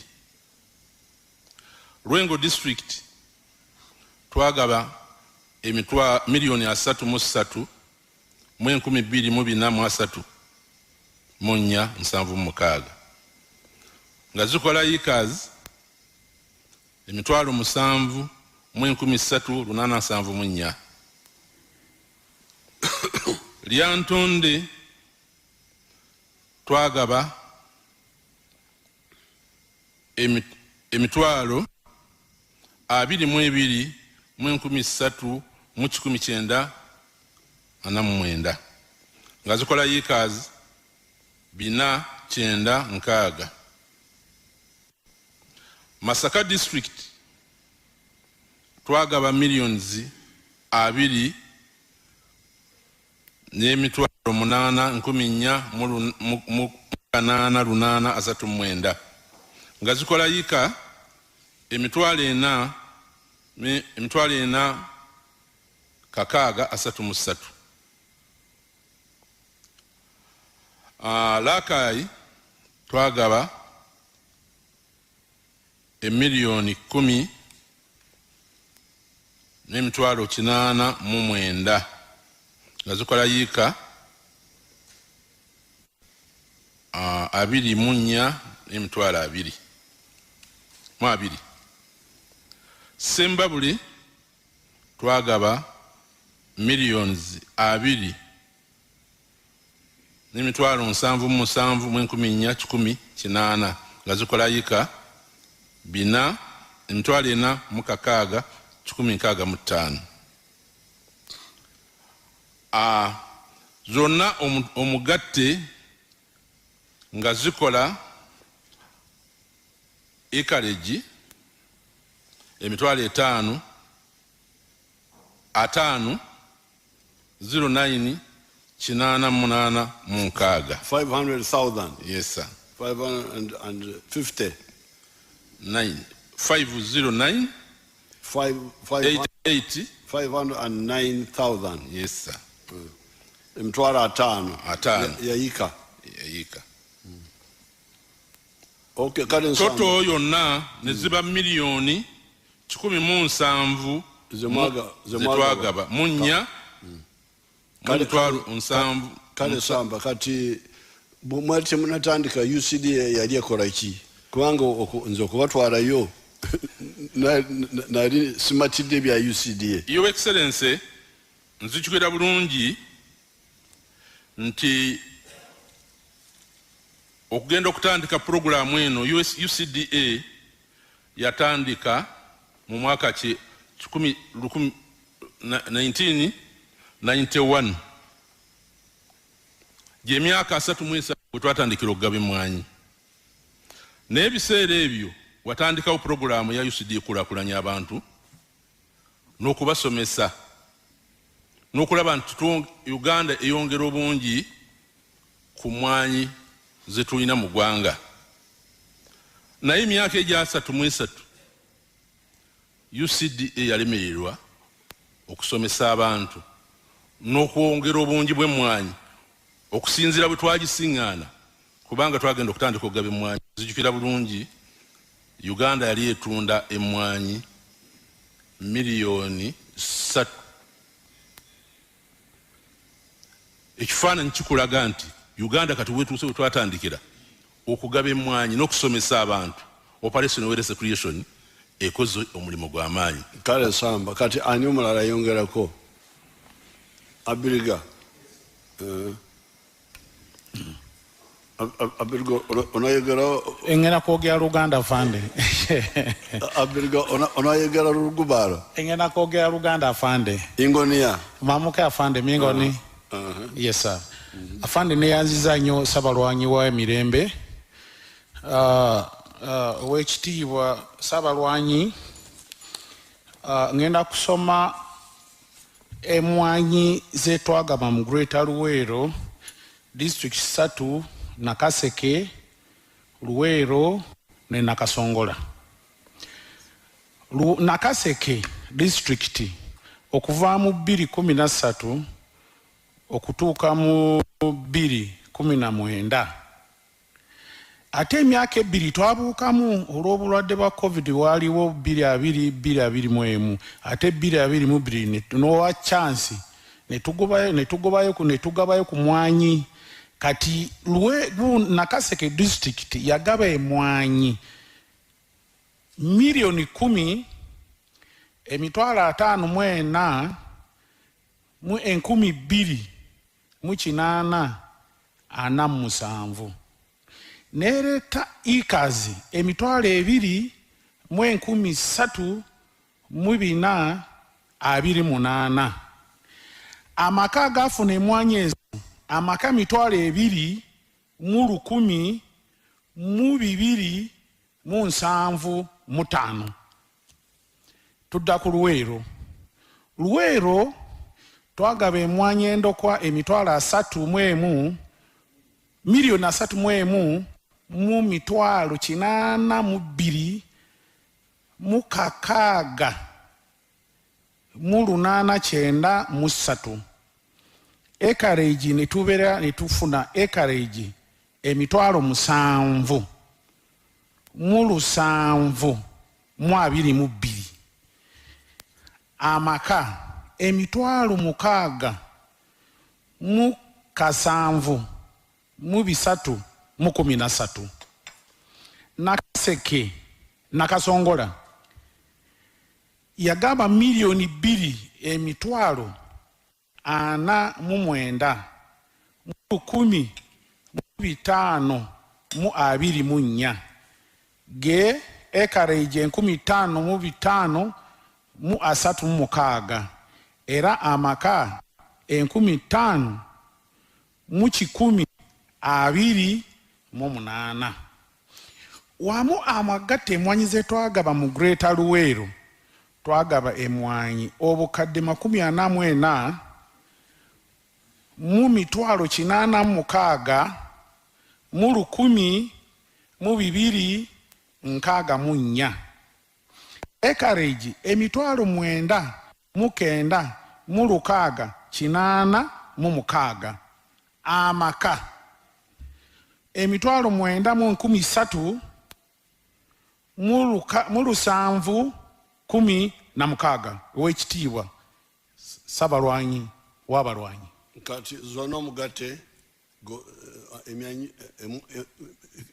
emmwanyi zone omugate ziri Luweero zezo emitwalo miliyoni 44. Luweero yo Greater Luweero. Okay. Yes sir. Emitwalo 44 miliyoni 44 mu mitwalo 86 mu 1,263 ye acreage mitwalo 9,9 mu 686 amaka agafuna emitwalo 9,13 mu 716. Kale yes sir. Award 4 afande walumula shayo ayongerako Rwasi omulwanyi yarwananga nnyo eggulu ya guru wavoyudi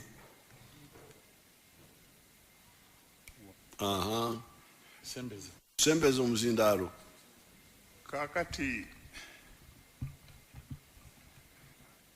awekitiibwa president sanyusa nnyo okulabika nti guno munu gwange gwakubiri mu wiiki enda gye tulimu nga nkusinkana kati zonna ze nakuŋŋaanya wamu kubanga ono mukulu wa biriga byasomye ne mukulu byuma ne nakasongola taliyo kingi bonna nze batwala bonna bantu 11 disitulikiti 11 kati byonna bigatta lumu kyetaaga omuntu alaba obulungi n'abikusomera kubanga ekitabo kyonna kiri wano kyonna kiramba nakikuleetedde bukolokolo nga ngatta disitulikiti 11 zonna ziri muno kati bw'onooba olina obudde mukamange obiyise mwana amaaso gaago galwalalwala sigasala bulungi nandibadde mbikuyitamu naye nasobodde okwetika ekitabo kino naye nawulirako nti UCD ebadde etawanya abantu eyo UCD eyo mu kutawanya abantu naddala abantu b'eggombe batawanyiza nnyo bannasalo pali tebasasudde ssente zaabwe abale basalako olese emitwalo 10 naye nga nti olese emitwalo 4 mukaaga negamba nti begeze okuba y'amasimu nekofame nga balya emitwalo 4 netwebuuza nti mu myaka eno egyo baali balinda ki okusoma okusobola okubayo amasimu awo nekiraga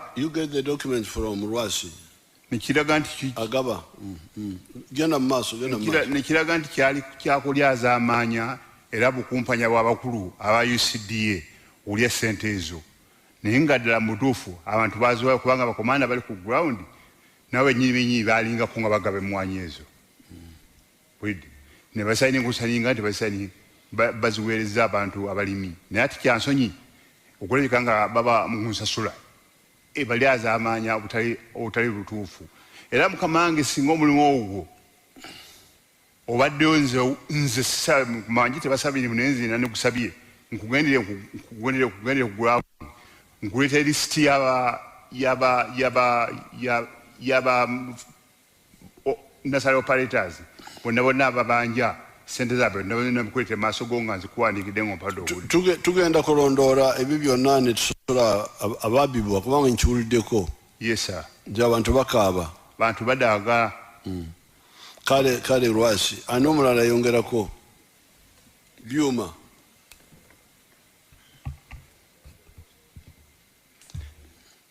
owekitiibwa pulezidenti waffe nze gwange ngenda kukaatiriza nakaseke bamaze dde okunsoma emmwanyi zenagaba gye tukolera eyo banayinki basanyufu nnyo olw'operation werescreation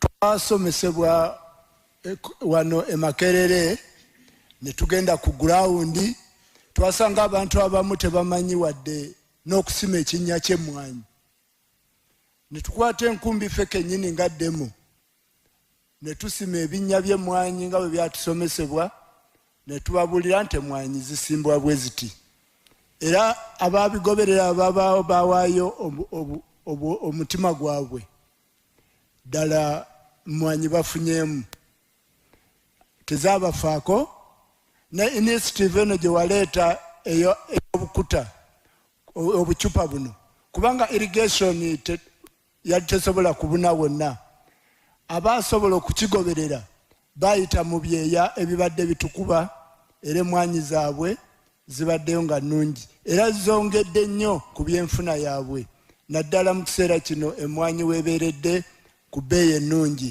buli omu musanyufu okumanya emmwanyi twabateekamu amaanyi ne mu kino ekiseera we tubadde nga tetugaba mmwanyi mu biseera bino beegulidde emmwanyi ne nasale operators singa zonna kati buli mwanyi obulimu buto baguze ku ssente zaabwe ze babadde bafunamu eno emmwanyi gye twabagabira mu operational excretion.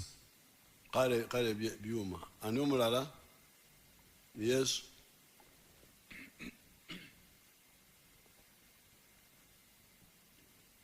Teka komzi.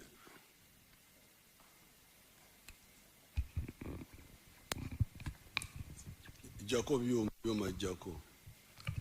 Your Excellency, sir, Nze Lieutenant Colonel Beka Matovu Mukasa, Coordinator wa OWC Masaka District ne Masaka City.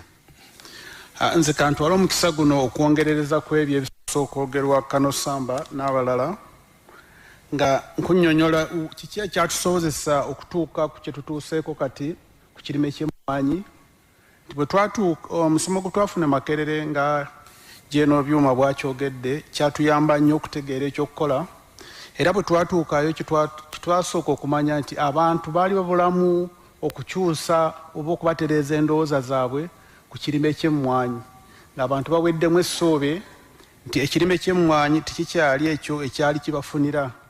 Naye twakola nnyo nga tubakunga ne tubakakasa wamu n'okubaagazisa nti baali singa bakikola obulungi kyali kyakubafunira. Era twagenda mu maaso ne tuba nga tukwataganira wamu ne district local government mu kuteekateeka abalimi abo awamu n'okugoberera nga bafuna emmwanyi, ate okuddayo amangu ddala nga bakazifuna ne tukakasa nga bazisimbye ne bazisimba nga amateeka g'ebyobulimi ku kirime ekyo bagalagira. Ate era se twakomaawo twagenda mu kulondoola nga tubalambula kakasa tulabe ddala obanga emmwanyi ezo tebaziragajjalira ne bakikola bulungi. Kati Mukasa bano abadde bagamba nti no UCDA no coffee obaddamu otya? Fande ngamba nti abyo boogera byabwe era nga sibinoonyerezeeko kubanga bw'otunuulira kitwakola kyakyusa nnyo, ate ng'abamu basooka kutukuba amagi mavundo nti tetwali basirikale abatamanyi byakulima tetujja kusobola. Olaba kyusa kye baali bayita emiyini, ekyo kyali kiva ku butaweta mmwanyi ne zigenda obugenzi mu bbanga. Mbu baali baziimuula bye twali tukola bagamba nti mugaba miyini ya nkumbi. Yes sir. So nakyo kyaggwawo ne tutereeza buli kimu. Kati bwe tutuuka ku kye tutuuseeko olwaleero ng'oyise mu byalo era nga bwe waliko mu Masaka n'olambula gye twagenda ku balimi abo bewalaba ab'amaanyi, osanga omulimi eyakwata obulungi ennimiro ye nga takyali mu mbeera eri gye yalimu. Kale ani asembayo? I will come to those. Abasirikale. Your Excellency, sir. Kale Mukasa ajja kwakanani Jako. Excellency, sir. Amanya Kano Godfrey Kaliowa Makulubita musajjawo atwala katika mu South constituency. Owekitiibwa watuduumira omwaka 2013 tugende tulwanyisa obwavu mu bantu bo. Mu myaka egyo twagaba ebintu bingi naye ng'essira watugamba tusinge kulisimba ku kirime ky'emmwanyi. Era bwe twatuuka twatandika okukunga abantu okubasomesa mu ngeri y'okubateekateeka, kubanga tewali muntu yenna gwe twawa mmwanyi nga tetumaze muteekateeka. Ate ekitaaliwo ku UCDA twateekateeka abantu ne tutandika okubagabira emmwanyi. Era nze mu constituency yange eyakatika mu South constituency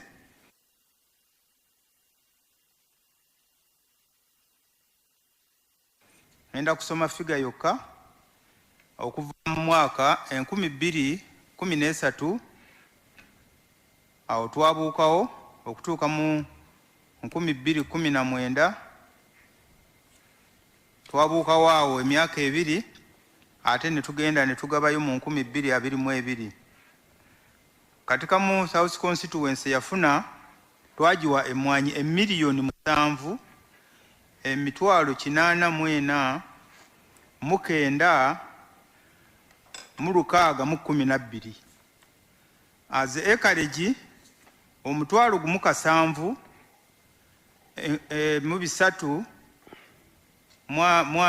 mwana 3 amaka agaganyulwa gali omutwalo gumu 14 mu 7 mu 89 gemaka agaganyulwa okujjako waliwo okusoomoozebwa okuliwo okwalima okubadde kukyalimye UCDA okutuukiriza ke kawuka akakaza emwanyi ke bayita trigbowara akawuka ako kajojobya nnyo abalimi baffe akakakaza obutabi bw'emmwanyi waliwo akawuka akakajja ne kabiika mu katabi kano akabalako emmwanyi ne kagenda nga kakaza emmwanyi mpola mpola mpaka ekikolo kyonna ne kiggwawo paka okutuusa kati abantu baffe abasinga akawuka ako kabajojobya nnyo okusomoozebwa okulala kwe bubbi bw'emmwanyi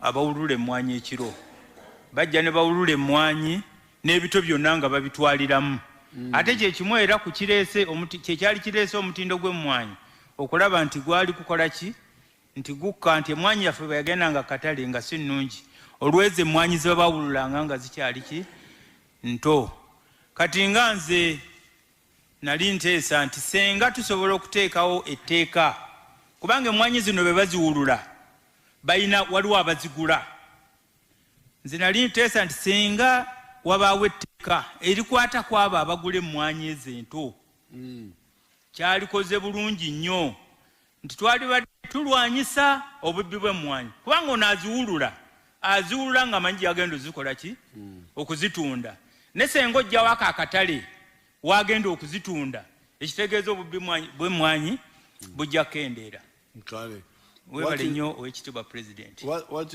is the answer for the boer?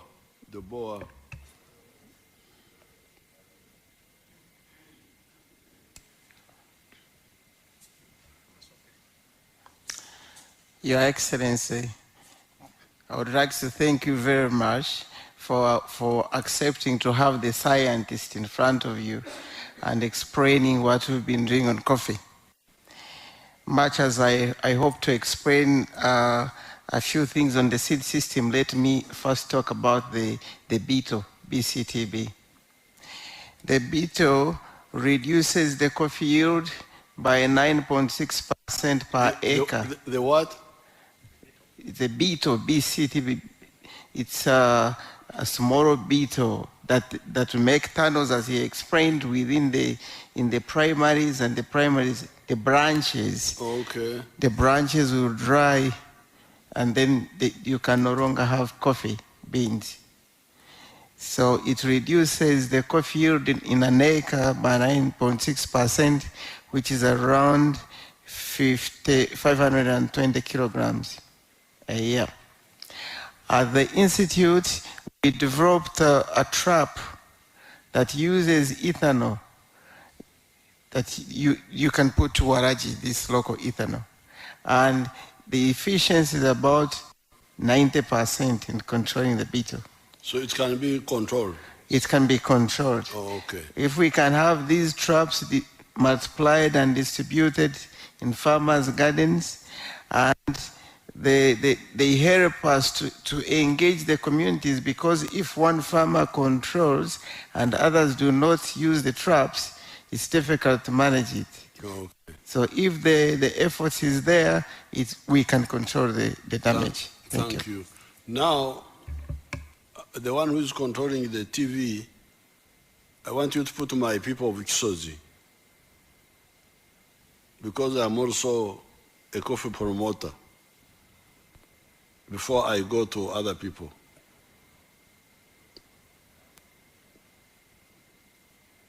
Do you have them?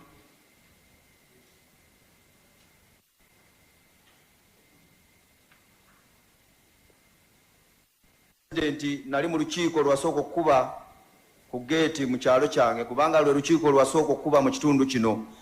Attended the first meeting, Your Excellency, you had at the gate from this area. Mu mwaka gwa ndoza yali 94 kubanga nali mazo okola primary 7. That was around 1994 because you phoned me when I had just done P7. Ekitiibwa President twakusaba ebintu bina. Ekisooka twakusaba emiti gya muwogo, ne tukusaba akawunga ak'okulya, ne tukusaba okutwalirako abaana ku ssomero, ne tukusaba n'ebitimba ebitta embizi z'omu nsiko. Your Excellency, we asked for 4 things in that first meeting. First of all, we asked you for cassava cuttings. We asked you for maize flour because we had no food, wanted posho. Number 3, we asked you for beans to plant or to eat. And finally, we also asked you for the truckers, I don't know how they call them, the bitimba, just to go and hunt the wild pig. Ekitiibwa abayiseeko ewaffe n'abayitayo n'abamubanda ku TV okwo ku lutimbe kakati w'ekitiibwa tulina luyimba lulala olutegeeza nti tuvudde we twali otutuusizaako at least ewali yadde. Your Excellency, now it's a different story altogether. If you come, we can't ask for those things that we asked for. We are a different story. We've been transformed, Your Excellency. Njagala okutegeeza ekitiibwa abagenyi bano. They are now singing a different song. Okutegeeza ab'ekitiibwa abagenyi bano b'otuleetedde nti luli bwe baasabanga obuwunga katusaba byuma bya mmwanyi twagala mmotoka zitambuza birime byaffe. Your Excellency, the song was about asking for cassava cuttings, maize flour, beans to eat. Now the song was changed. Maize flour for eating because the food, they were asking for food donation. Okay, it's a wrong. Now the song has changed. It's a wrong. You for can maize haras. Now, what my people there are saying that in 1994, when I started with them, they were asking me for kaunga to eat in their homes because they had no food. But now they are singing a different song. That they're asking me for ebyuma by'emwanyi, for coffee halas, kati bagaga, bili byokusabiriza babivako. Now, let me, so that is my group of soldiers. I had nothing, I am the one who mobilized them, nothing to do with UCDA. I had never heard of UCDA there myself. Now, some members of parliament have their experience with UCDA. Katubawulirize abali wano. Bogere mu Luganda. Yeah, thank you so much, Your Excellency. Erinnya eryange nze Mutumba Abdul, member wa parliament, akiikirira ekitundu kya Kiboga West. Your Excellency, Kiboga omumanyi bulungi, twogera ku magombola ge Lwamata, Kibiga, Nkandwa, ebitundu ebimu Kasejjere gye walwanira, Kapeke, Kayera, Kyekumbya, Kiboga district tuli balimi ba mmwanyi. Nafuna omukisa emyaka egyo egyogerwako 2013, 14, 15 paka 2016 nali mukulembeze ku district ya local government. District local government ye Kiboga. Okay. I was a councillor at that time. Era twakola n'afande mural gwakwasa obuvunaanyizibwa bw'okugaba seedlings, inputs mu balimi b'e Kiboga. Afande mural tasobodde kujja kubeera wano ne banne kubanga mugonvu, naye ebintu ebyagabwa mu Kiboga byali bingi nga kuliko endokwa z'emmwanyi ezigenda mu bukadde obuwera 20, n'ensigo endala ez'emiyembe, ebijanjaalo, kasooli, ente n'enkoko. Naye seedlings oba endokwa z'emmwanyi information gye nfunye okuva ku production officer yaŋŋambye twafuna endokwa ezisukka obukadde 2 naye tasobodde kutuukirira afande Muralo, Lieutenant Colonel Muralo retired, kutuwa exactly naye nga zaasukka endokwa obukadde 2. That is okuva mu 2013 up to 2017-18 awo we yakoma okugaba inputs. Kakati ebiseera ebyo bwe tugenze mu COVID ebyokugaba inputs mu kiboga by OWC ne biyimirira. Fe we tujjidde mu kalulu aka 2021 bwe nali mpita mu bantu nga tugenda tubasaba akalulu nga bantu nga tulaba abavubuka bangi abataafuna ndokwa mu kaseera kali bavudde mu masomero, abalala basenze mu kitundu, twagala endokwa z'emmwanyi, twagala endokwa z'emmwanyi. Embagamba nti tugumiikirize bwe tunaaba tutuuse mu bukulembeze tujja kwogeraganya ne gavumenti etuwa endokwa z'emmwanyi musimbe emmwanyi. Era nze bwe natuuka mu Parliament 2021 na contactinga UCDA. Ekitundu ekyaffe eky'ekiboga district nga 4 UCDA baddeyo ne official oba officer omu field officer, just one field officer. Ate ngono field officer bwajja ayina okukola mu Kasanda, Kyankwanzi, Kiboga and I think some parts of Hoima. Kakati nga bwajja okubeera ng'akola omulimu guno gwa regulation okugenda ku byuma by'emmwanyi ebyo alaba omutindo n'okugenda mu basuubuzi era nga capacity tagirina ng'ate ayina kukolagana n'aba extension workers baffe kubanga ekiboga tulina ba extension workers abawera about 20 extension officers about 28 abatuukira ddala kugombolola. Yes. Era be babeera mu balimi era nga naye bwajja baakola nabo ate era nga ajja once in a while. Kale when I contacted them ne baŋŋamba mobilize your farmers, abalimi bakunge obateeketeeke so that tubawe endokwa. I mobilized my farmers nabakunga 2022 abantu nga bangi ne baŋŋamba basime ebinnya bakube n'ebifaananyi. I worked n'enkola ne extension officers bulungi nnyo ne production department ne tugenda mu field ne tumobilizing aba farmers abalimi ne tubakuba n'ebifaananyi mu nnimiro zaabwe nga basimye n'ebinnya abamu ne bateekamu n'ebijusa maniwa ne banoonya obusa nga balinda omubaka ngenda baleetera endokwa z'emmwanyi. N'olwaleero not even a single seedling n'endokwa wadde etya emu kati nafuuka mulimba kakati nange nembamba nenkwata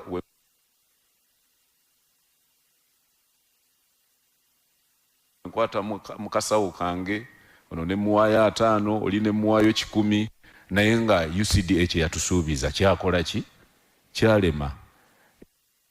Era ne production y'emmwanyi okweyongera mu kiboga yava ku intervention ya gavumenti ng'eyitira mu OWC. Otherwise UCDA tegabangako ndokwa ya mmwanyi kiboga yonna. Yes. Era tukwebaza yo excellence naye abavubuka abo kati abavubuka abo tugenda kufuna endokwa obaweereze. Beetaaga endokwa nabo basobola okusimba emmwanyi. Thank you. Bakuyita Matovu? Mutumba Abdu. Mutumba Abdu. Yes sir. Mutumba Abdu ngenda kumufunyira endokwa. Ave mu Bulimba. That's your excellence. Excellence, ndi musanyufu okuba nti ndi wano. Amanya Nsegumire Kibedi nkiikirira abantu b'Emityana North. Omuli amagombola 3 okuva egombola ly'Ebulera, Kalangalo, Ekikando. Excellence kyamuseeyo nimwasinga okuba nga mulwanira. Era ndi musanyufu njagala kwebaza nti historical sites awali ebisigalira by'abalwanyi bwe na raising a point here in Parliament sebo no Kiriza era bazimbye parts zonna n'enguudo ezigendayo nazo ziri kumpi kuzimbibwa n'ebirala bingi by'otuwadde mu Mityana North. Nze wenagendera mu Mityana North, Excellency, nasanga waliyo Major kati mugenzi Major Waswa nga ye commander wa OWC. era yalikola omulimu gwali munene nnyo ng'agaba endokwa ez'emmwanyi yagaba nga yagaba endokwa z'emmwanyi n'ez'ebitooke nabyo ng'abigaba bulungi nnyo era netambula tugenda ne maaso ekyo unfortunately mukama n'amutwala n'afa naye saagala kugenda nnyo kulandagga bwe nali nvaako mu US ne doctor wa UCDA nemweyanjulira nemusaba endokwa ez'abantu bange naŋŋamba ŋŋende ŋŋambe abantu bange basime ebinnya ne basima ebinnya ne batusaba n'ennangamuntu zaabwe ne kontakisi zaabwe ng'omuntu asima ekinnya mu faamu ye n'ayimirirako nemukuba ekifaananyi era omukulu n'agamba agenda kumpendekwa nateekamu sente nnyingi okulaba nga abantu baffe basima ebinnya na buli kimu kyonna bacoordinators baffe bakansalers baffe naye okutuuka olwaleero bwe namala okutegera nti bafunye sente palamenti bawadde sente ez'okugula endokwa ne mpandiika ebbaluwa omwaka ndoza guwedde esente baziweerezaani UCDA parliament ebadde ewa UCDA sente buli mwaka ebadde egiwa era badde ajja ne ministry of agriculture ne minister kubanga UCDA nga UCDA babaweereza mmeka last time bafuna billions 4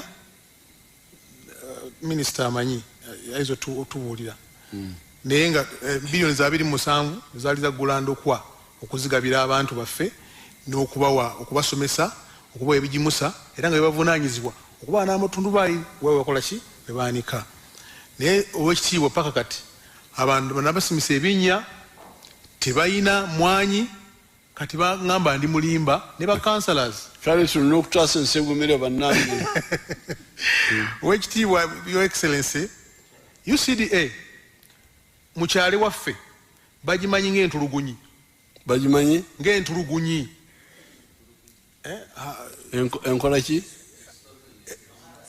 harassment it harasses people okutulugunya yes how 2 weeks ago nali nva namutamba nga nzikirira nensanga nga bayiye emmwanyi nnyingi nnyo ku kkubo naye ng'ate abantu bali mu kuzeera bwe ntuuka ebakijulula omanyiwo nensanga omuvubuka ng'akaaba agudde wansi ng'agamba nti UCDA etutte omukyala we n'emmwanyi batutte emmwanyi nnyingi nagoberera nengenda emityana nembuuza omukyala wa UCDA omukyala aliwa emmwanyi zo ziriwa bwe bakwata emmwanyi ensawo 10 excellence bayiwako ensawo 3 emusanvu ne bagutwala ate esatu ezo bayiye abantu bajja bazikuŋŋaanya ne bazizza mu nsawo bazitwala ne bazitunda babadde bakwata ebyuma eby'emmwanyi naga nti wakubye emmwanyi mbisi ku ssaawa 6 ku ssaawa 8 ekyuma ne bakisumulula nitubuuza ekyuma kibadde kikuba emmwanyi ku ssaawa 6 nga mbisi ate ku 7 kiguddewo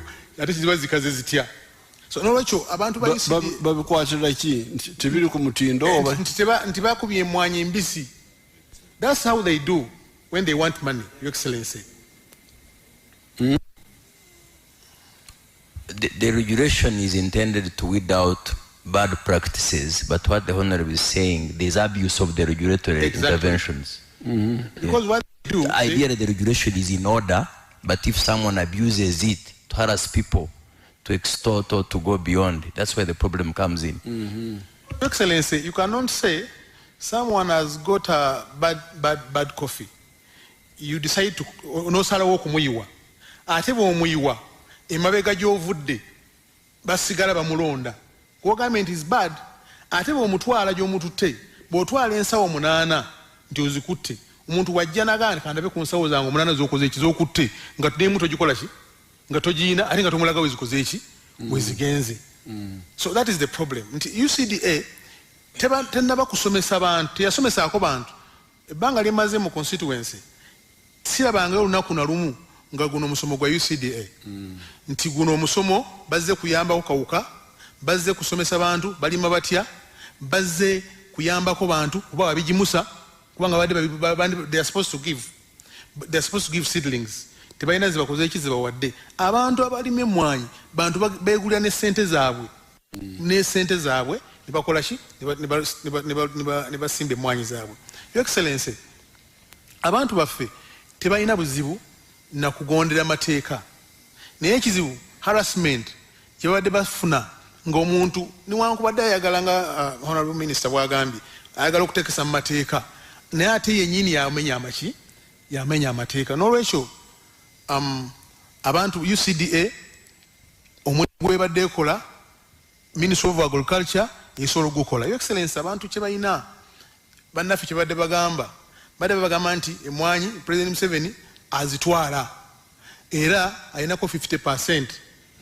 Yes, era alina monopoly nti emwanyi baagala ziwa for instance nsebire yabazigula tebakola ki tebagula kati ye poison ebadde muki ebadde mu bantu. Your Excellency, bwe twali ku radio ku TV about 3 weeks ago ku NBS nayinako babaka bannange nga tuli ku pano, we are talking about the same.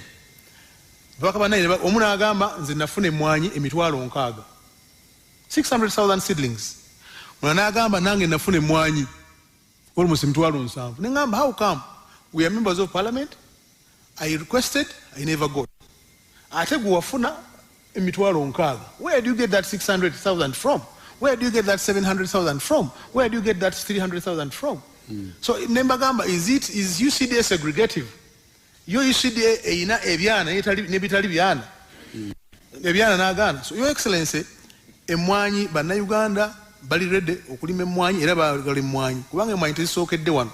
UCDA ebaddemu emyaka 3 mu existence, 30 years from 1991 Parliament we enactinga UCDA Act. Okutuuka emyaka olwaleero lwaki emwanyi zibaite zeeyongera? Lwaki kakati zeeyongedde mu mwaka guno? UCDA mabega bade teriiwo? That is the question we are asking our people. So n'olwekyo UCDA, Your Excellency, like you said, tegula mwanyi, tetunda mwanyi, tesuubula mwanyi. N'okutwala n'ebweru si ezikola ki? Si ezitwala.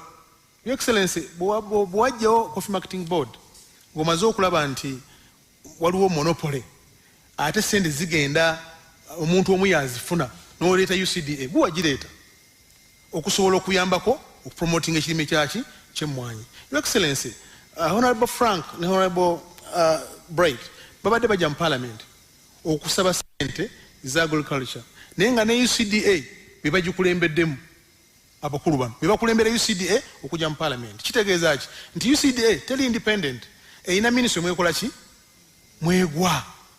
So abantu abatulaba abasibo ne banyabo tulowooza nti UCDA okuvaawo oba oliawo it is a blessing in disguise. Abantu extension workers bali abali ku magombolola babeere effective bakole buki bulungi. For instance nga maliza Excellency, extension worker waffe owebulira oba ekalangaalo oba ekikandwa bw'olaba sente zaafuna ntono nnyo n'entambula gy'atambulamu of recent twabaka bamaloba wa pikipiki baali tebalina naye ng'ate wa UCDA emmotoka emu avuga emmotoka miliyoni 3 mwajja mwatambulira omusaala gwafuna mungi ate guno mutono nnyo.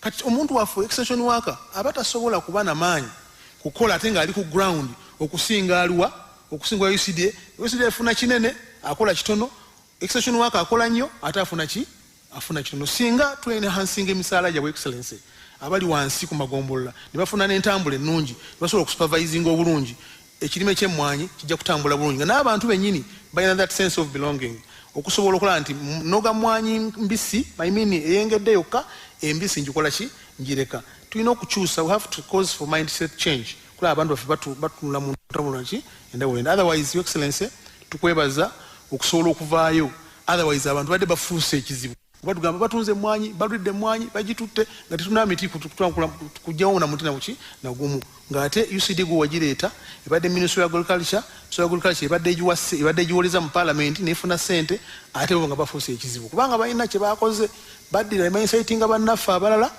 kuffe babanyisayitinga ne babogerako nabo bulungi okusobola okuba basiga emirimu gyabwe n'okusobola okulaba nga basurvivinga mu bukyamu. Twali ensi egumire honorable lwaki kandi waliwo omugaga oyo w'emmwanyi teka era nsanyuse nnyo okulaba nti omulundi gwakubiri mu wiiki eno okusobola okusisinkana. Mpozi ekisooka nja kusaba oba oli awo naye ngeri gye tuli mu State House protection kubanze sigenda kwogera birungi byerere ku UCDA. Ndi omusajjawo ali mu diaspora nina duo Sweden ne Uganda. Ndi musuubuzi n'abasajja babamu eyo nga bakabali ba kyakabali n'abaana baabwe bankolera emirimu gyange eyo. Ate ndi mulimi wano bwe waleeta pulogulaamu y'emmwanyi nze omu ku baakunga bannange tujje tukole nasaleezi wano ne tufunamu ne tuyamba naye abantu baffe. Naye UCDA kibadde kizibu ky'amaanyi era neebaza decision y'eggulu kubanga nasoose okuvumibwa nengenza okumalizibwa akawungeezi kuba nasoose nembuuza bannange nti ani atabanja UCDA kuba ndi musajja Omuganda. Awo ne bakkaanya. UCDA buzibu bwe buluwa. UCDA Dr. Yatomera munansonyiwa bakama bange. Dr. yasanga ekintu kyavunda ate n'ayongera ne kimuvundako. Lwaki? Nga bwe nga nti nandibadde ne protection naye ngeri bwe tuli mu State House ebisinga kambyogere sijja kwogera mannya bw'oliba ompadde obudde nzize nga whistleblower kuba mbadde mu mmwanyi zino nasarize Masaka ninayo Mityana ninayo Mpigi ninayo Wakiso ninayo era officers abo abasinga even General Sale tubadde tusinkana naneebaza n'okukolagana n'omusajja oyo Lwasi volo yava mu magye okulaba nti ayongera okutambuza obulamu bwe kwadde musajja mu amagulu ago. Kakati UCDA ebadde ine enkola Honorable Nsegumire anzise ebimu abyogedde naye si nsonga kuba ffe tubadde mu field. UCDA ebadde ekozesa ba officers baayo abamu ba civil servant honorables si nsonga kibiina kyo ba kibiina ki ebadde company enyaga government etya bwe bagamba nti ku mwaka guno tugenda gaba miliyoni oba 2 ez'emmwanyi oba 5 bennyini bano sigamba ngezezaako muganda ng'ensegumire be basooka okumanya nti ola UCDA egenda gaba miliyoni 10 ne basooka beegabire emmwanyi ezo abamu ne bazikosanga campaign ne bazigabira abantu nga basaba obululu. Owa Nasale atali connected ne government oba ne UCDA officials tafuna ne zidibirayo nga yazikoze. Ate bano benyini batwala endokwa ne batamusasula we balimba ina bayitirivu. Era senga UCDA senga muzeeto kyabangi mwanyi naye abalimi bakubanja ssente empitirivu ne batuuka n'okugenda ku parliament ne beeyambula naye nga beeyambula olw'obulumi ne bateekamu abantu ssente babagobe oleme okumanya kiki ekigenda mu maaso. Waliwo department eya accounts nfu etya balina akakodyo ke badde babbiramu kuba ndi musajja musuubuzi ne bakugamba nti mugende baba bonna ba officers bw'oba ogaba emmwanyi bamanya ne bamanya order egenze mu district yaabwe mu constituency yaabwe ne bazirinda ne bazireceiving. Officer wa OWC n'ateekako omukono owa UC n'ateekako owa Gombola n'ateekako n'abeebalo ne bazitwala. Bwe babuzitwala akakodyo kaluwa ne badireyinga okusasula ne muweereza ssente basasule mu balimi ne basooka bazirinnyako. Kakati wayitawo time y'okusasula ne bagamba ba auditor baffe baakubye essimu oba ekyampisi yes olupapula lulaga nti bonna baakakasa nti wagaba emitwalo 6 naye ate ffe tulabye 3 era zetugenda okukusasula okkiriza sayininga wano. Ensonga y'eggomba kuba eggomba babadde babiddeyo trillions yo kanjoogereko afande Lwasi yaliyo ne bakomandazi be kubanga abantu babayise mu UCDA omu ku omu ne bakugamba Kiriza wano swagala genda mu kooti Kiriza wano tugenda mu fo ky'emitwalo 10 ne basala emitwalo 9 ne bakugamba sayininga wano ebyo gyebiri tibajja bikweka. Even recently bwenzize mugaye musasula mutya nze waliwo Nasale yagabye nagabye emmwanyi nga balina okutuwa emiliyoni nabatugambye tugenda bawa miliyoni 3.5 zono tebannazimpa nga bomanyi nti leero njogedde ku mwanyi kubanga kukolera emirimu egyawa n'emiraka njogere ku bya mmwanyi byokka ebirala bw'oliba ompadde obudde nja kwogera ne mbagamba okay era bagenda kumpa ssente ezo kivudde nga neetaaga protection naye nga balimbye lwaki musala miliyoni 5 nga temuyisebo officers abo bosasula sente ba stakeholder abebyala abali eri nobagamba abange omwamugabire emwanyi ze bweziti naye ate kaakati mugenda muwa sente bweziti UCDA ebadde yemalira naddala department ya accounts auditing legal twagezaako through some contacts ne twagala tuengaging doctor tumuyambe doctor yani oyo I'm sorry tumuyambe MD tumuyambe is called what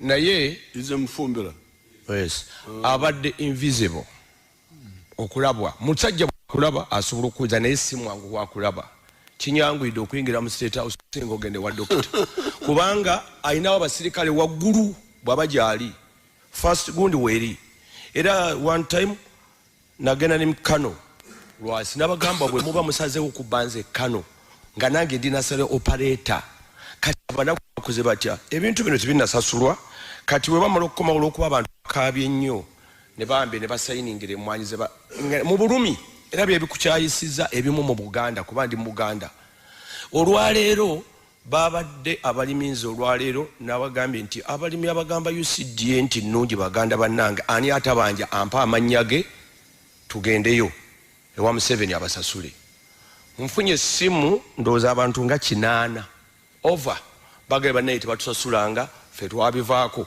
lwaki bw'ogaba emitwalo 10 gino gye bakusalako ne bakuga nti osasudde 5 bo 5 bagikolera certificate kuba bye bagikola nga era kigenda kutwalira obunene naye gwoli musajja mulwanyi nga bagikolera ne slip yayo ne bakola n'emikono gy'abaabiriga abaganda bankuba abiriga namulabako lumu ng'afunyiza ekikonde ku mwanyi era ne bakubira lwasi it was Mr. Lutankomo nansonyiwa n'agamba bannaye mugambe lwasi ayogere komanda we bagabe mwanyi nenga abiriga yali alwana abantu baganye okugaba mwanyi ate bano bazitwala walala abiriga nayimukanga komanda emwanyi ezo ne zigabibwa nenadduli yakirimu twatukola follow up ali kye explainingira ekyo ne kiyitawo ye ne bamutyanga omusirikale era babadde bamanyi nti waba musirikale ye lwasi in fact MD ansaba Haji Kasujja toyongera kujja na lwasi mukambwe naye gwe obojja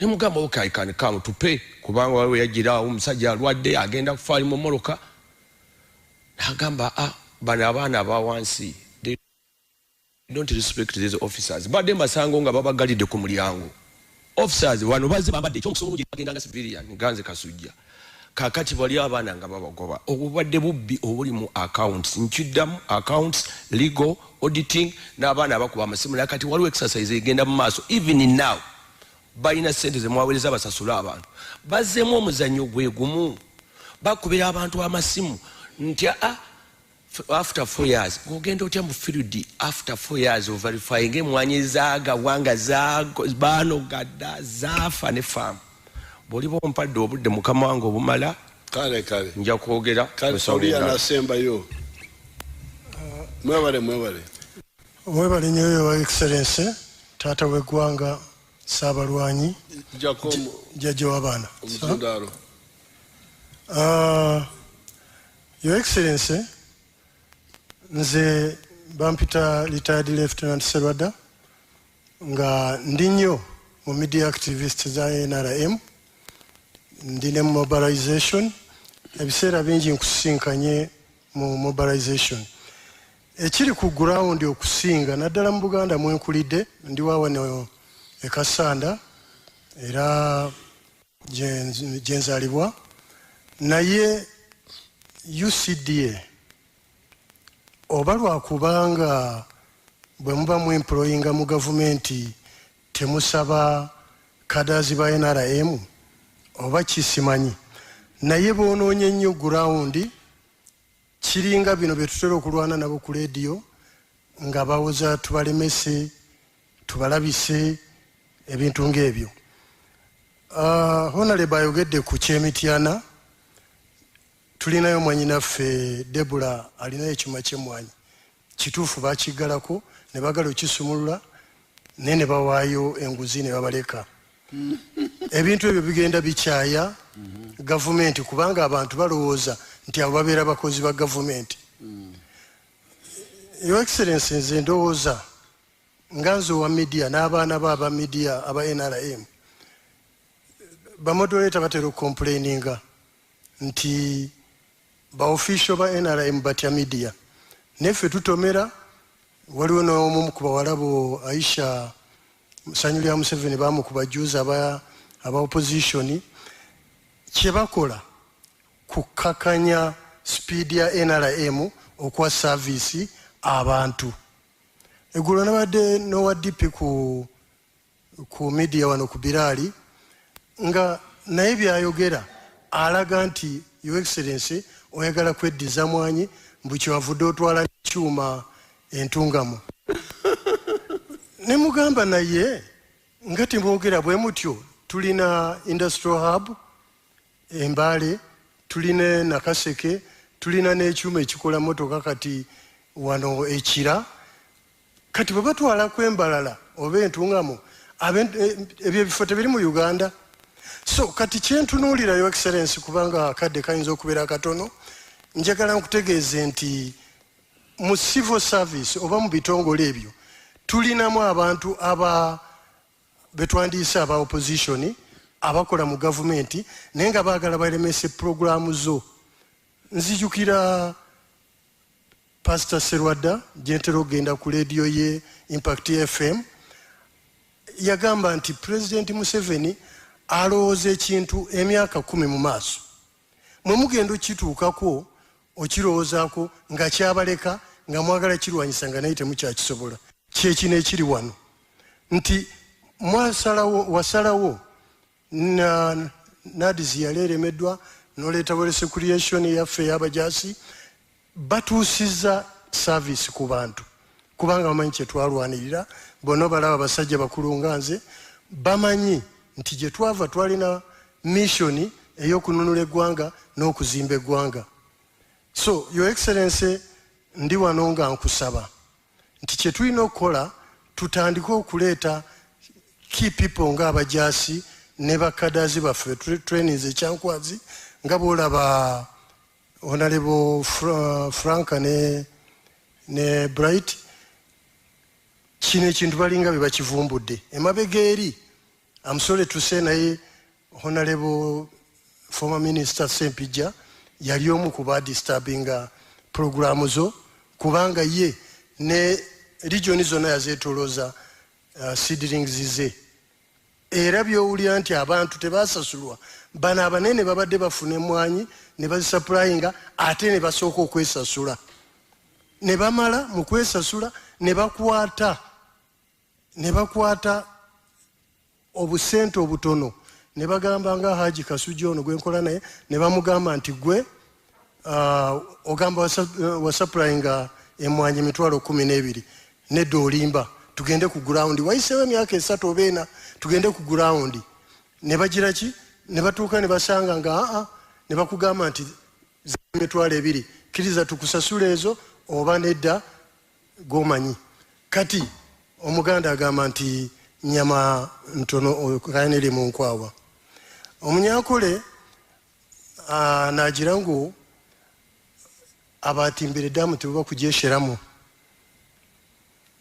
Your Excellency tusaba naffe abalwanyi bo otuteeke mu system tugoberere ebintu byokola tulabe nga tutereza ebyo byopulaningira eggwanga.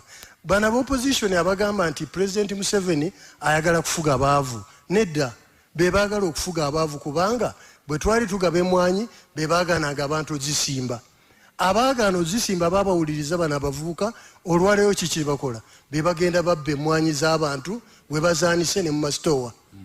We also need security, Your Excellency okukuuma emwanyi z'abantu. UCDA tegenda kusomesa abantu, UCDA tegenda kuzimbira abantu bakaliza mwanyi zibeere ku mutindo kati otegeka zibeere ne ku mutindo tufune World Cup ey'okulima emwanyi ey'okugaba emwanyi ey'okutunda emwanyi mu ggwanga lyonna. So for that matter mbadde nsaba ba media activists bo otuwe ofiisi tutandike okwogerera programu zo nga tufuna information mu ministries zo kubanga olumu tetumanyi ba public relations officer tetutera balaba ku radio gye tuba tupambanira naki n'aba opposition. Mwebale nnyo webali eddala, Your Excellency. Got it. Finally, Tugume, what are you saying about your coffee? What is it? Biaruhanga. Oh. Your Excellency, thank you very much. Kiriza njogere mu Luzungu briefly. I will confirm what our brothers have just said from the view of an exporter. I've been around for more than 20 years, and I can confirm that between 1999 and 2005, we lost 50% of the Robusta trees to the coffee wilt disease. And true recovery began after Operation Wealth Creation had started working. True recovery and then expansion. So today, of course, we can proudly talk about 9 million bags, but it has been very hard work, really, really hard work. And when coffee wilt disease was destroying our trees, UCDA was there, of course. The next thing that I will talk about is to do with market access. The narrative that has been built is that UCDA gives us access to international markets. That without UCDA, we will lose, I will use the exact words being used, we will use accreditation and certification, that they have. This is not true. This is not true. Access to international markets is given to us by the Ministry of Agriculture, which confirms that our coffee is good for human consumption. That is the phytosanitary services that they give. UCDA does quality control, which is okay because it helps us know what we are doing internally. The quality control function is hardwired in the single window system. So we get the primary data that we need to know that, okay, so this month we have exported this much, it has been exported by this person in licensing. That is what it does, local. After the coffee has crossed the border, the quality certificate is useless. It's useless. What gives us access to markets is the phytosanitary certificate and the general marketing that we do ourselves as private sector, of course with government support. So, Your Excellency, I thank you for this chance. Thank you. I wish to give you the confidence that the private sector is with you on this issue of merging both functions under one roof. Thank you so much. So, the Ugandans, you have had this information.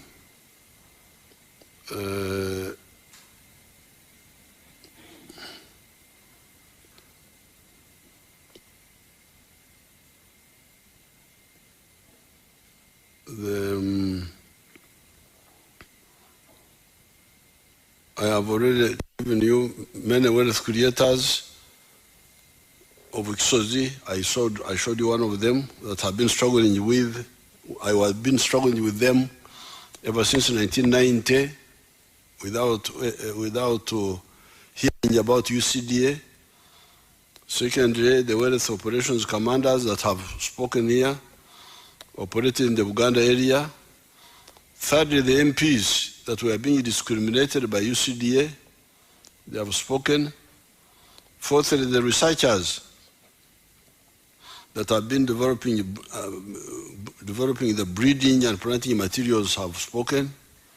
Therefore, logic shows that the agencies and authorities have the following problems. First, they do no work or little work, yet for us, we are always working for the mass line. Bonaba Gagaware, Duchu.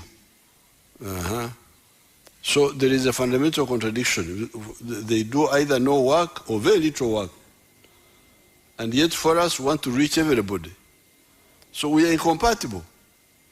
We are incompatible. I cannot continue with the UCDA with DDA, because for them they are working for a few. When they work for a few. But you hear now the stories, the corruption, the what. But even if they were not corrupt, they don't seem to have the capacity to reach the many, to reach the bona. Yet we, our line is bona. Second, in the process, they duplicate the work of the ministries. Duplication. Moreover, they do the duplication most expensively. By 2016, a mere 3,905 persons, this for all the agencies, not UCD only, 3,905 persons in these agencies were using Uganda shillings 2.2 trillion, while 80,000 people in the public service were using only Uganda shillings 2.6 trillion. You can imagine. 3,000 people were using 2.2 trillion shillings in 2016. That's when the alarm came. That's when we came to know. And then, that's when this rationalization started. On the wages, on the side of the wages, the 80,000, because the 80,000 are the 18,000 people in the ministries, permanent secretary, under secretary, those people there, clerks, plus 60,000 soldiers. I just estimated the figure of soldiers. 2016 was about, let's say, 60,000. So here you would say 80,000 public servants were being wages now, Msara, were being paid 755 billion. The 3,000 were being paid 995 billion. What sort of this? For doing no work? Eh? You can't believe it. In Mzempura Nokswara that we have been having this debate. Really, what are you debating? Either you are Mpura Nokswara nze banange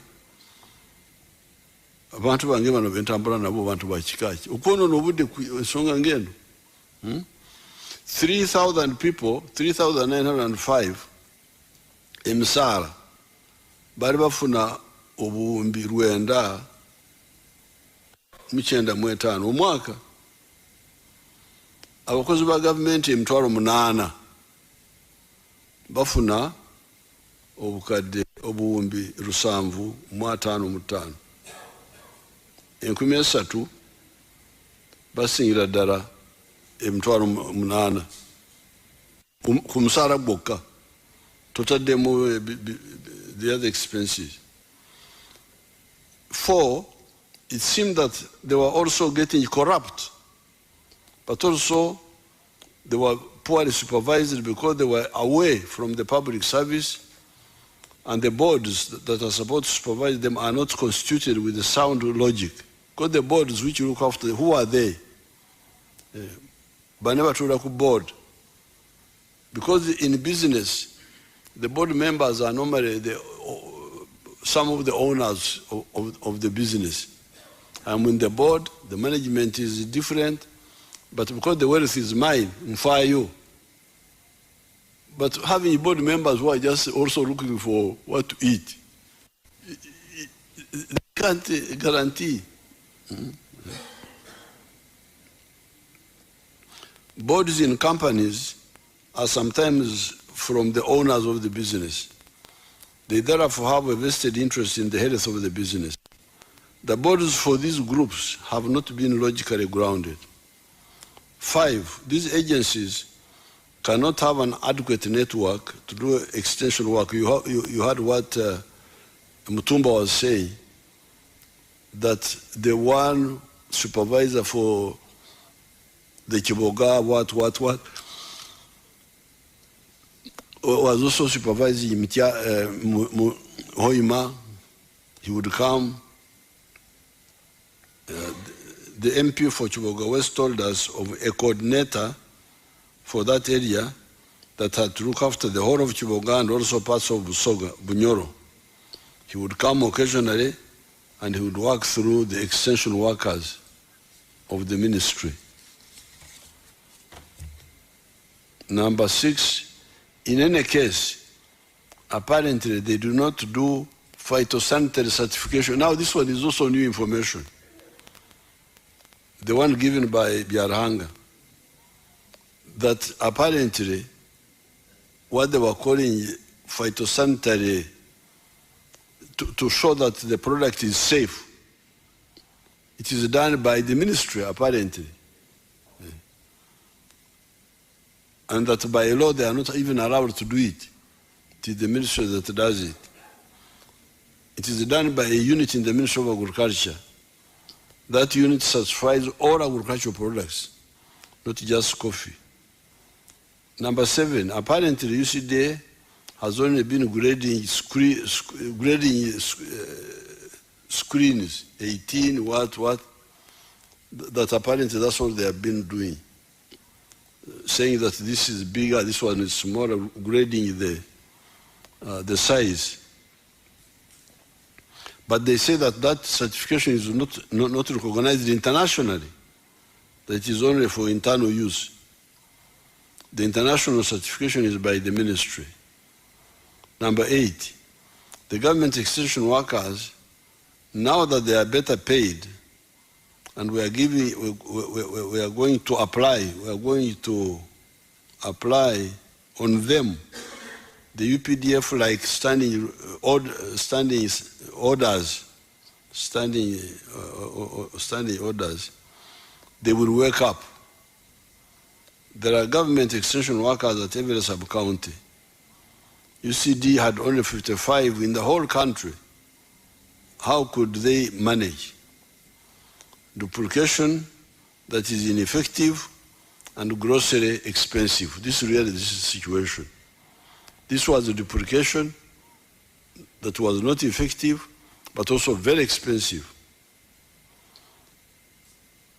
It seems, therefore, that the agencies were not necessary from the very beginning. Why? It is because they do not develop the planting and breeding materials. Because Boganda kumirimo ejiri kubirime no kulunda. Number 1, planting and breeding material. They are not the ones who do them. It is the scientists. Propagation, they don't do it. The promotion. Now even the safety, they don't do it. So what were these people for? They do not do the phytosanitary. The ministry is the one which does it. They do not do the promotion. It is the operation wealth creation. Ourselves, the other stakeholders such as MPs, churches, etc., that do most of the promotion. I therefore thank the NRM MPs for putting to an end these parasitic agencies and authorities that were consuming so much money. The money thus saved will help us to do the important roads we have been trying to tarmac unsuccessfully.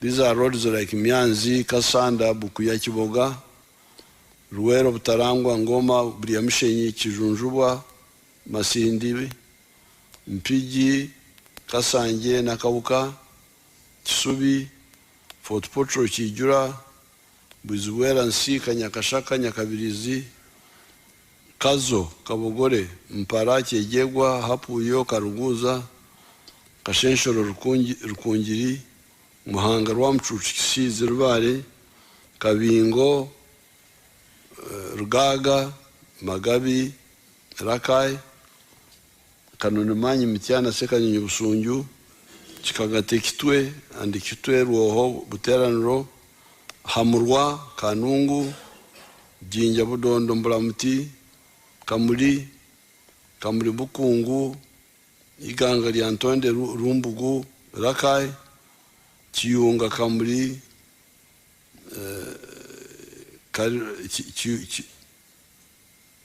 iganga Chiyunga Kamuri Kariro Kamuri Manafa na Msindwa Manjia Moroto Kotido Kabong Kitugumuna Mkora Karenga Kidepo Dokora Amorata Namasare Kituguma Pieta Atiak Moyo Koboko Sorota Muria Obaranga Achanpi Adilang Lira Aroya Dwari Patongo Nebi Gori Paida Arua. Even if we save shillings 1.5 trillion from these agencies per year, it will help us to do this. The most shameful part were those who were tribalizing the effort. It is criminal to do so. It is good, however, that they have come out and said that Museveni will be stealing part of the coffee if UCDA is abolished. UCDA is now abolished. We shall now see which coffee Museveni will steal.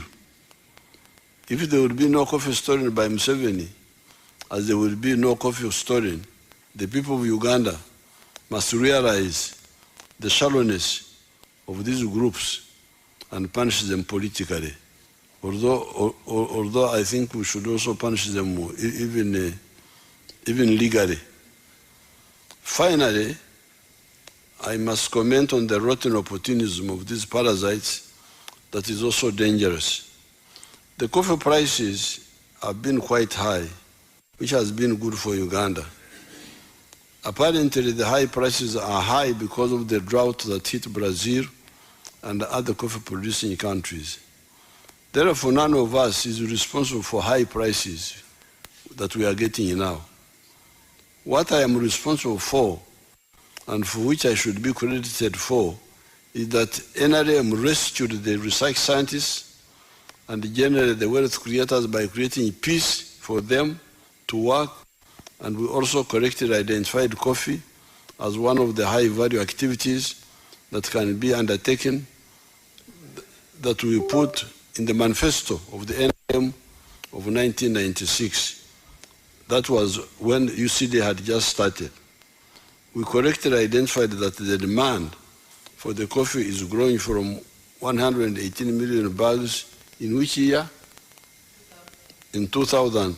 The demand of global demand of coffee was 118 million 2000. Now it is 160 million bags, not kilograms. So that's what we should be credited for. Nti twalengera nti emwanyi erina akatale kanene okusinga ekyokwerabirako vanilla, and we recommended it. We recommended it and promoted it. But the high prices are not our work. It is the international, the global demand of coffee, which has been. There is a shortage of coffee now because of the drought in South America. However, if too many farmers flood into coffee because of the high prices, supply may exceed demand and we end up with prices collapsing. That is why the NRM advises people not to go for kechokomba, moving on one leg, like when children are playing. When you are walking on one leg. That's why NRM, we cannot say, oh, only mwanyi, because if the production goes on, it may exceed demand and the price will collapse. And that's why for us, we therefore recommend a package, not just one thing, but a package. The 4 acres model. Emwanyi, ebibala, amata, nteza amata, emmere, embizi mwabali embizi enkoko z'amagi, fish farming for the small people, so that you don't congoja, you have more legs than one. Our advice and plan is move on more than one leg, then you are insured for your prosperity. Avoid opportunistic and superficial planning. Thanks so much. I don't know, Nsegumire, whether you want to translate something. Something little, Your Excellency. Your Excellency, webale nnyo okuba nga tutte mu teekateeka eyo bannayuganda abatulaba mwenna tugenda kuyisa mu bufunze okunnyonnyola ebigambo bya president kubanga abadde ebimu abigezezzaako nnyo okubitulambulira naye president bw'abadde atandika atuyisizza mu gyenvudde we NRM yatandika etya nga we yali ekibiina ky'abayizi mu 65 okusobola okulaba nga kirwanirira abantu baffe aba Uganda. Era president atututte maaso n'atulaga abafuzi b'amatwale engeri gye baleetamu ebyenfuna era nga babisigamya ku nnyukuta 2 C ne T nga C yalimu coffee, mwalimu coffee emwanyi, mwalimu cotton pamba, mwalimu ne copper. Ebyo nga batutegeeza nti bye byokka bisobola okufunamu ssente mu Uganda. Era ne bagenda mu maaso ne batuwa ennyukuta eyo CT endala T eyo mwalimu amajaani, mwalimu taaba ne tourism n'ebyobulambuzi. Era ebyo nga ffe bannayuganda batuleetedde okulaba nti bye bigenda okuba nga bisitula eggwanga lyaffe Uganda naye ng'ate abaali babirina baali batono nnyo. Omuwendo ogw'abantu ogwo balina baali bantu 9 bokka ku bantu 100. So kitegeeza nti abantu 91 baali outside economy, baali man economy, baali bafuna bufunyi sente za kulya ate nga baetinza akazinga kaabwe. Akazinga ako abatono nnyo abaali bakola ki abaali bakalimu. President atongedde n'atutegeeza nti bwe twajja bwe baamala okuyingira mu byobufuzi eggwanga baali balitadde mu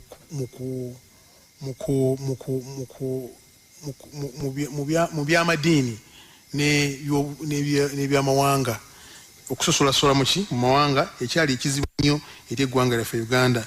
Naye president teyalekeraawo, yagenda mu maaso olwokuba nti yalina ebirowoozo eby'omu maaso biraba Uganda yaffe mu maaso n'asobola okulaba nga bwe yajja mu kulembeze yasobola okulaba nga ategeeza bannayuganda nti newankubadde ebyo bikulu nnyo zenjogeddeko wammanga C ne T byali bikulu nnyo naye tetwalinawo ebintu ebirala ebisobola okubeera nga byongera okuyamba ku economy n'enkulaakulana yaki yeggwanga nti twali tetusaana kulima mmere yokka yakulya naye twali tusobola okulima emmere etulya negitukola ki negitunda esobola okubeera nga ekola ki ng'eyimirizaawo obulamu bwaffe. President agenze mu maaso n'atulaga nga emabega yonna okuva mu 6 mu 7 mwonna mwalimu obukulembeze obwali tobukkiriza enkulaakulana na nteekateeka Uganda ogenda muki ogenda mu maaso. Era atulaze nti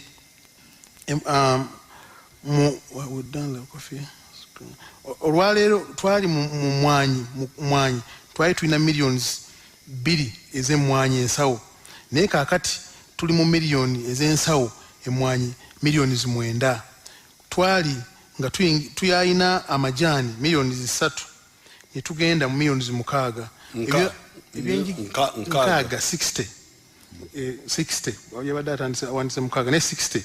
President agenze mu maaso n'atulaga nti ebyobulambuzi byalinga bifuna $1 million n'obutundu 3.2 mu 7 naye kaakati tufuna $1 million 28 ekiraga nti enkulaakulana eyaki ey'amaanyi kubanga ebintu byonna yabikola ki yabita okusobola nga buli omu munnayuganda yenyigira mu nteekateeka eyo.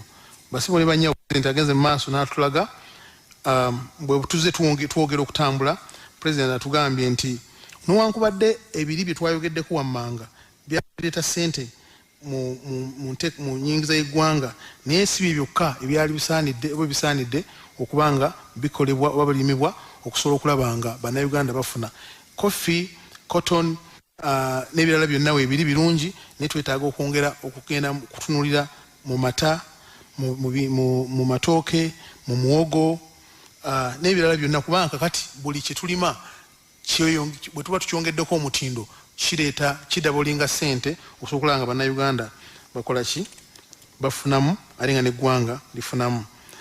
Kakati olwaleero bw'otundulira amata ente bwe bakama muvaamu amata muvaamu yogat ne bagavaamu amata agalwawo kubanga edda twalinga tumanyi nti bw'otafumba amata ago gajja kuki gajja kufa naye kakati olwaleero omulaalo bw'amala okukama amata agateeka mu mashini nebeera nga esobola okujja mu products eza